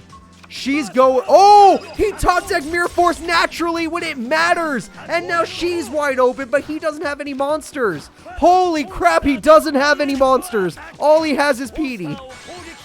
And, okay, Maiden's good. He has Maiden, but that's... Oh, my God. That was his best chance to go in. She's going to keep healing. Oh, this duel. This duel, man. Heavy Storm is a great idea. Let's see what you hit. You hit Draining Shield. That was great. That was great. Now get a monster. There we go, everybody. It's the Blue Eyes White Dragon, and it gets hit by Cyberjar. He lost all of them. All the Blue Eyes are in the grave, but he has Silver's Cry. But he has Vorse Raider. He has Monster Reborn. He has Ancient Lamp. She has Injection Fairy Lily. Oh, shit, she doesn't care. She has Morphing Jar. Oh, shit, she does not care. She doesn't care about Silver's Cry. She has Tribute to the Dew. She has 2 Injection Fairy Lilies. You have to be kidding me. Holy crap, Kaiba. You are in so much trouble. Morphing Jar, you lost Silver's Cry, you idiot. It doesn't matter. You would lose anyway, but still. All right, Silver's Cry again. You just have another one. Battle Phase Silver's Cry. You know you can't beat Injection Fairy Lily, and she has way too many life points. And Chaos. Just do it. Just blow up the field. No, you idiot. Blow up the field. She's going to beat it. Oh, you idiot. You dumb, dumb idiot. Oh, this is why we can't trust you. Rebecca, I think we can trust you in the World Tournament. We can't trust Kaiba. We can't trust Kaiba. You are the one we trust now. You are the one we depend on, Rebecca. You beat Blue Eyes. Now get rid of Chaos Emperor before it becomes a problem. See, she has brains, everybody. She does have some brains. Unlike this guy. He just has beater monsters. He's like, high attack point. I win. Not against her. She's tactical. Granted, she only has 9 cards left in her deck. He can win by deck out. Although he does not have enough life points left. Morphing Draining Shield. Oh, yep. Yep, he's in some trouble. He already Mirror Force, guys, so he's in so much trouble. Solemn Wishes heals her. She's so healthy. Oh my god, she is so healthy. He has to win by deck out. Oh my god, she's decking herself out. She is totally decking herself out. Stop defense. Oh wait, she's about to win. The duel's over. The Ancient Lamp's not going to be able to do it. It's over, folks. All she has to do is attack the lamp and attack the Vorse Raider. Rebecca, for the first time in her career, she's never even been top 4. She's never made top 4 in any tournament. But she's going to the top 4 this time. And she is going by beating Seto Kaiba. Just like that. With 3 cards left in her deck, she is your final representative. And now we get to find out where these representatives are going. Who is going to get the best slot? Who is going to get the worst seed because, you know, they suck? We'll find out right now. Rebecca Hawkins, Mai Valentine, Esparoba, and Joey Wheeler are your Duel Monster representatives in this season. I am going to go ahead and set up the first fight. We have a plot duel. It is going to be Joey Wheeler versus Esparoba. Battle City is coming in yet again. We just can't trust Kaiba. We can't trust Kaiba in the World Tournament, guys. We just can't do it.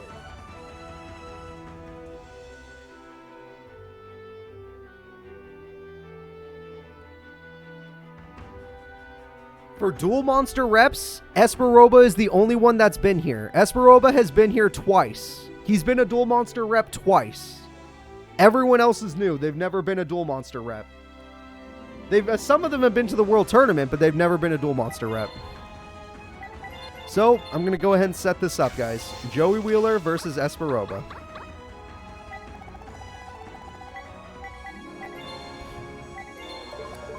Esparoba's Jinzos are dangerous, and he did not use them until Yugi showed up. He literally never used Jinzo until Yugi showed up, and then he like blew Yugi up with Jinzos.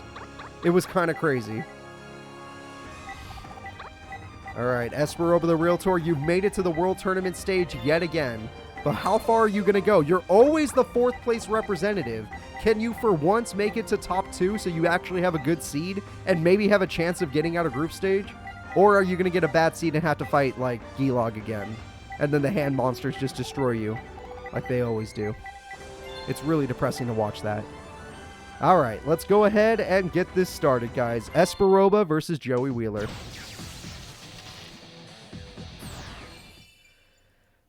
All right.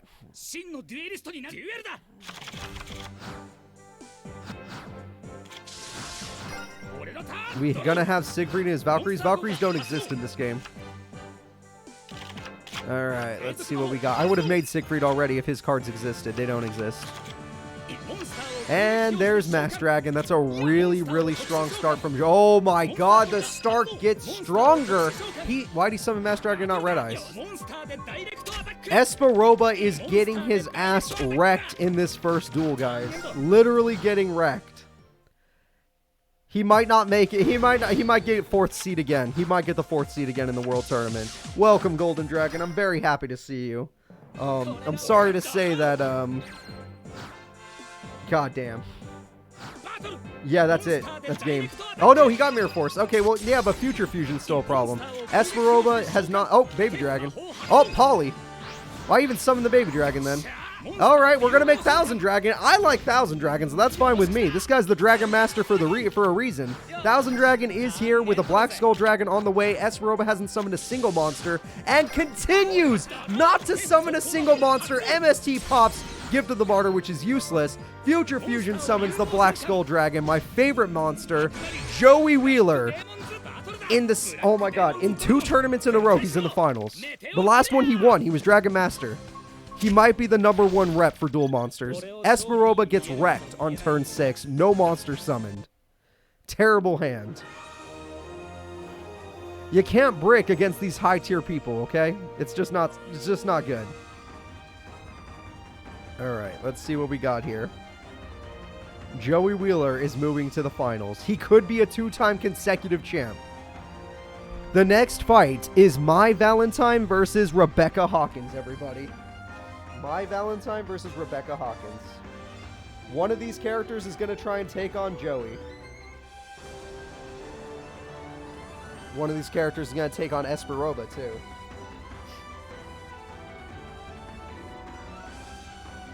Alright, which of these blonde girls are more powerful? A lot of blonde people in the finals here. Other than Esperoba, who has the crazy hair. Everyone else is just a blonde. Alright, let's see what we got. Mai Valentine. Her super fast Harpy deck is going to take on... Honestly, I don't know what to call. I think I have to call Rebecca's deck a mill deck because her whole deck idea is to throw away a bunch of cards to summon Shadow Goal, and then Shadow Goal has like 3,000 attack. That is literally what she usually tries to do. Even in the show, that's kind of what she was all about. Alright, so...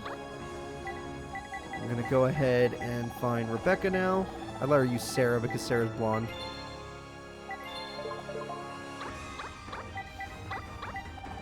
Rebecca's deck is so hard to find. She's like deep in here. She's like in the 80s. Yeah, she's 84. Okay. Well, guys, let's go ahead and do this. This is the final semi-final fight. After this, we're going to find the Bronze Place Breather match where we find out who's the worst and who's the second worst. And then we're going to find out who our #1 rep is for Duel Monsters. But let's get this started. I forgot to find Rebecca's face, but that girl kind of looks like Rebecca, so that kind of saves me some time. There we go. Rebecca starts the duel with Graceful Charity, a very, very good start, and just set pass. Nothing wrong with that.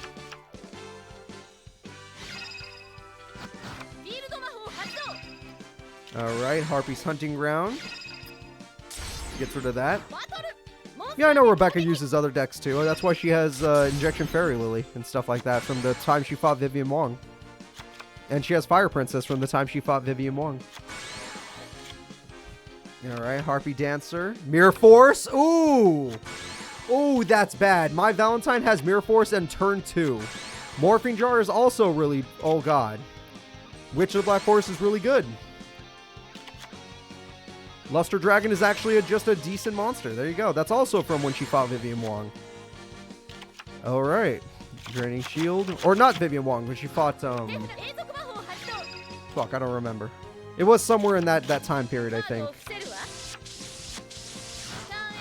All right. Well, that field is stacked against Rebecca. Icarus attack is a good start. Where is she going to throw away? She throws away that to get rid of her own Hysteric Sign, which is not a bad idea. And Rebecca is setting literally everything for a Morphing Jar. Jesus Christ. Pot of Greed. Oh, God. Rebecca, you're going a little too ham. Monster Reborn for what? What did you throw away? Nothing, so Harpy Queen, which could pop. That's a good play. You could pop your opponent. Yugi did this. Yeah. I would have hit Mirror Force, but you do you. All right. Try to hit the... she didn't hit the... Oh, it doesn't matter. It doesn't matter. We're about to see 5 monsters die. You guys want to see 5 dead bodies? Get ready. Here it comes. They're all gone. Granted, Witch of the Black Forest at least gets her something, but they're all gone. Last Will gets her. Okay, she had Last Will. She's fine. Last Will protect her. She has Fire Princess now. There you go. That wasn't terrible. But Mai Valentine has Harpy Feather Duster, so... Oh, God, yeah. Rebecca is so dead. Rebecca is so dead. Soul Wishes doesn't matter. You're never going to be able to use it. Yep. Harpy Feather Duster. Harpy Lady 1 is strong enough. Hit. Oh, Jesus Christ. Mai, calm down. She is literally a 2-year-old. Leave her alone. That is 3 Harpy Lady 1s and a buff. And the Bet Baby Dragon. Oh, my God. The duel's over on turn 4. We have an OTK, everybody. This is horrifying. Jesus Christ, she is just a child. Leave her alone.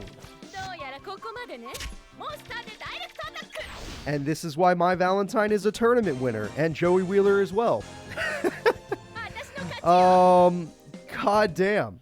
All right, the winner is Mai Valentine. Rebecca, Hawkins, and Esperoba are fighting to not be the worst seed.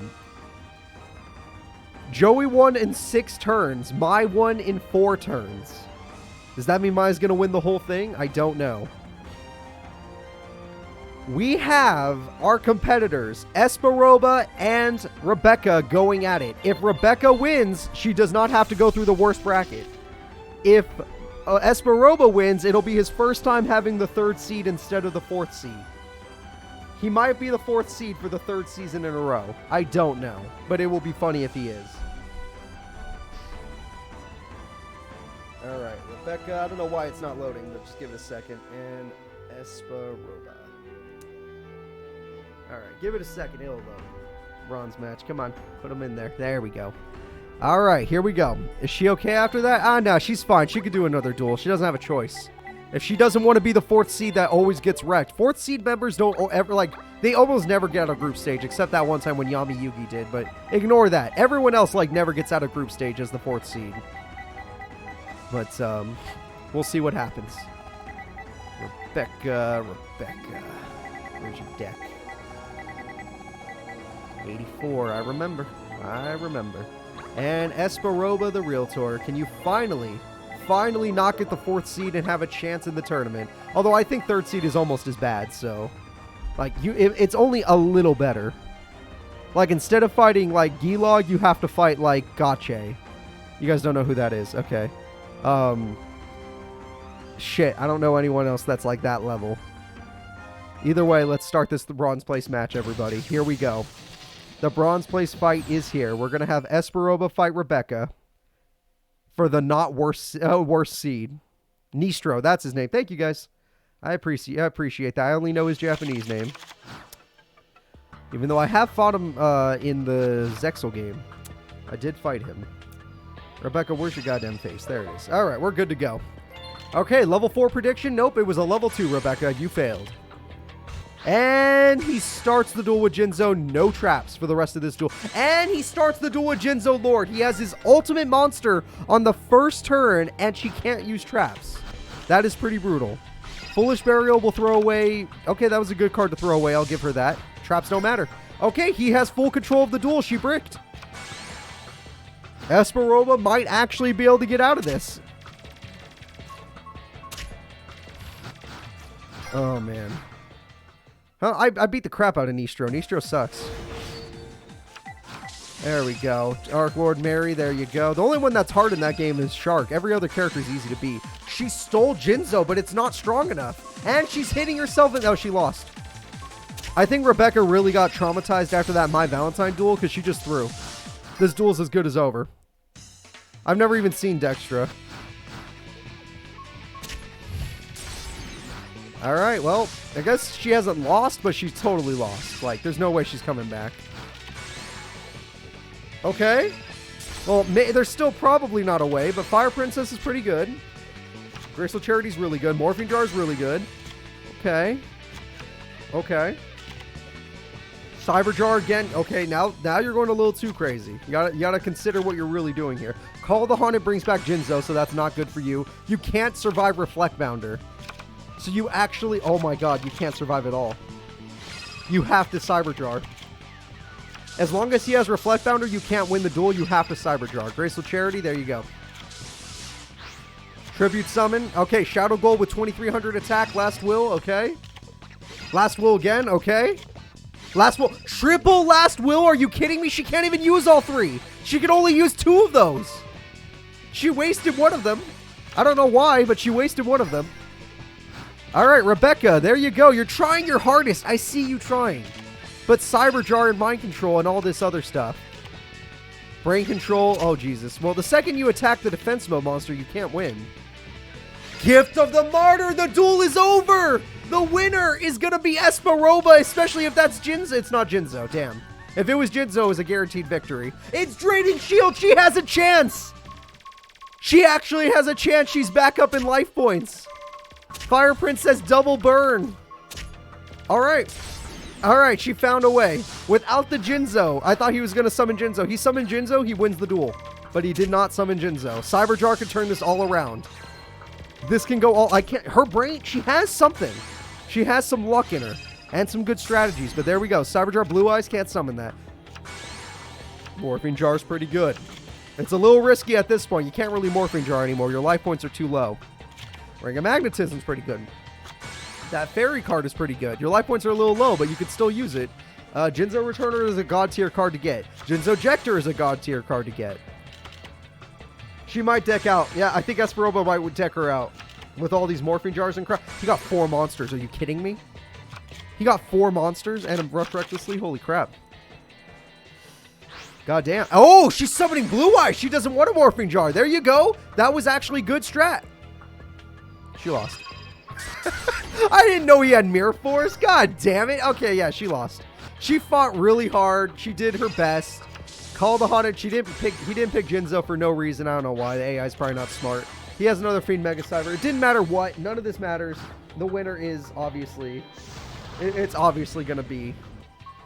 Oh my god, Esperoba. Rebecca did make it to the World Tournament stage, but she's going to have the hardest time there. Rush recklessly for exact damage. There we go. Rebecca, great job on making it to the World Tournament stage, and Esperoba, great job on making it 1 level up from where you've been in the World Tournament. So, not bad. But none of you guys care about that. I understand. The next duel is the only thing that matters. The number 1 seed is the most important thing. Number 2, you're already pretty safe. Number 2 seed's pretty good. But the number 1 seed, that's everything. Because that means you're Group A. And Group A is usually the easiest group. So, let's see. Will it be Joey Wheeler for the 2-time consecutive victory in the same week? Or will it be Mai Valentine? Will Joey be your number 1 rep, or will it be Mai? I want to see some big-ass bets in the chat. I will even look at these bets in this chat, because I am curious to see how this goes. We are bringing back Duelist Kingdom with this duel. Are you a Mai Valentine fan or a Joey fan? Harpy Ladies or Red Eyes?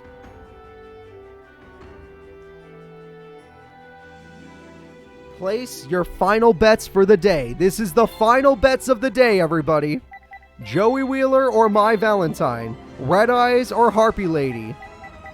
Or Harpy's Pet Dragon if you want to be dragons. Either way, anything can happen. The way these duels have been going, anything can happen. This tournament has been great. I have enjoyed every second of it. Joey Wheeler making it into the World Tournament is all I needed, but he's going for the first seed so that he can make it and win the entire World Tournament. I am so excited, and I back him 100%. And I like Mai Valentine, so I'm even happy if she goes well. But let's do this. The final fight of the day, Joey versus Mai. Let's go. The bets aren't in just yet, so give it a second. The final bets. Dragon Master Joey or Pyramid of Light Champion Mai Valentine. Hysteric Sign is a start, okay. Both of these characters won best 2 out of 3 tournaments, where it was only 16 characters, by the way. Weird start from Mai, no monsters. Not a great start, in my opinion. Pot agreed, great start already from Joey. Joey already has Future Fusion, that's amazing. He's going to go for Black Skull Dragon. First turn Black Skull Dragon from Joey Wheeler. On his first turn, he has it. I'm going to check the bets before this duel ends. Mai has 51% of the vote, the number 1 vote being 50k from Ghost Wolf. Joey has 49% of the vote at 33k from Kyle Stacy. Somehow Joey has 1% less. She started the duel with Mirror Force and knocked his cards out. Granted, he still has Future Fusion. He still has it. But she needs a monster. And she's got one. Harpy's Dancer.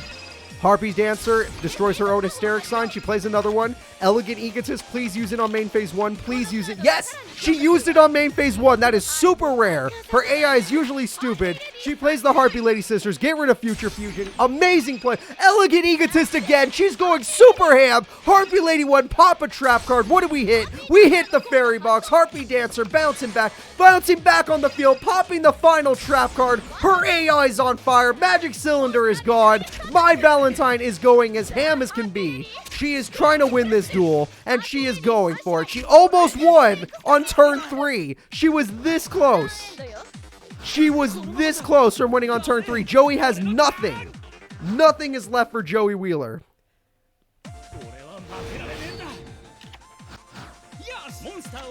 Joey, oh, you crazy bitch. You crazy son of a bitch. You want to put this all on top. She's not even going to let you do it.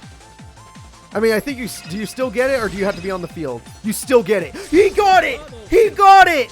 He totally got it. But Hysteric Side gives her a monster. Harpy's Feather Duster, guaranteed victory.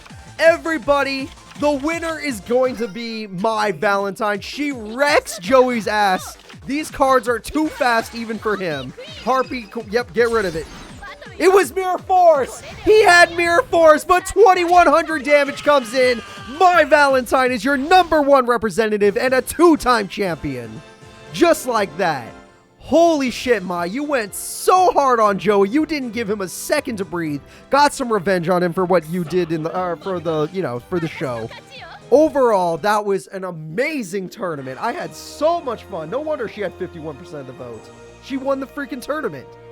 Mai Valentine is your number 1 Group A representative for Duel Monsters. Joey Wheeler, oh, let me get the bracket up.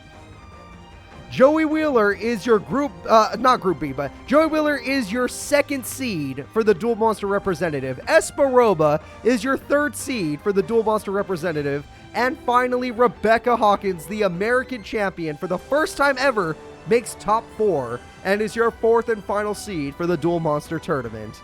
This was hype as shit. This was super exciting, and we're not even close to it being over. CMD Largo, thank you so much for following, and everyone at home, listen to me.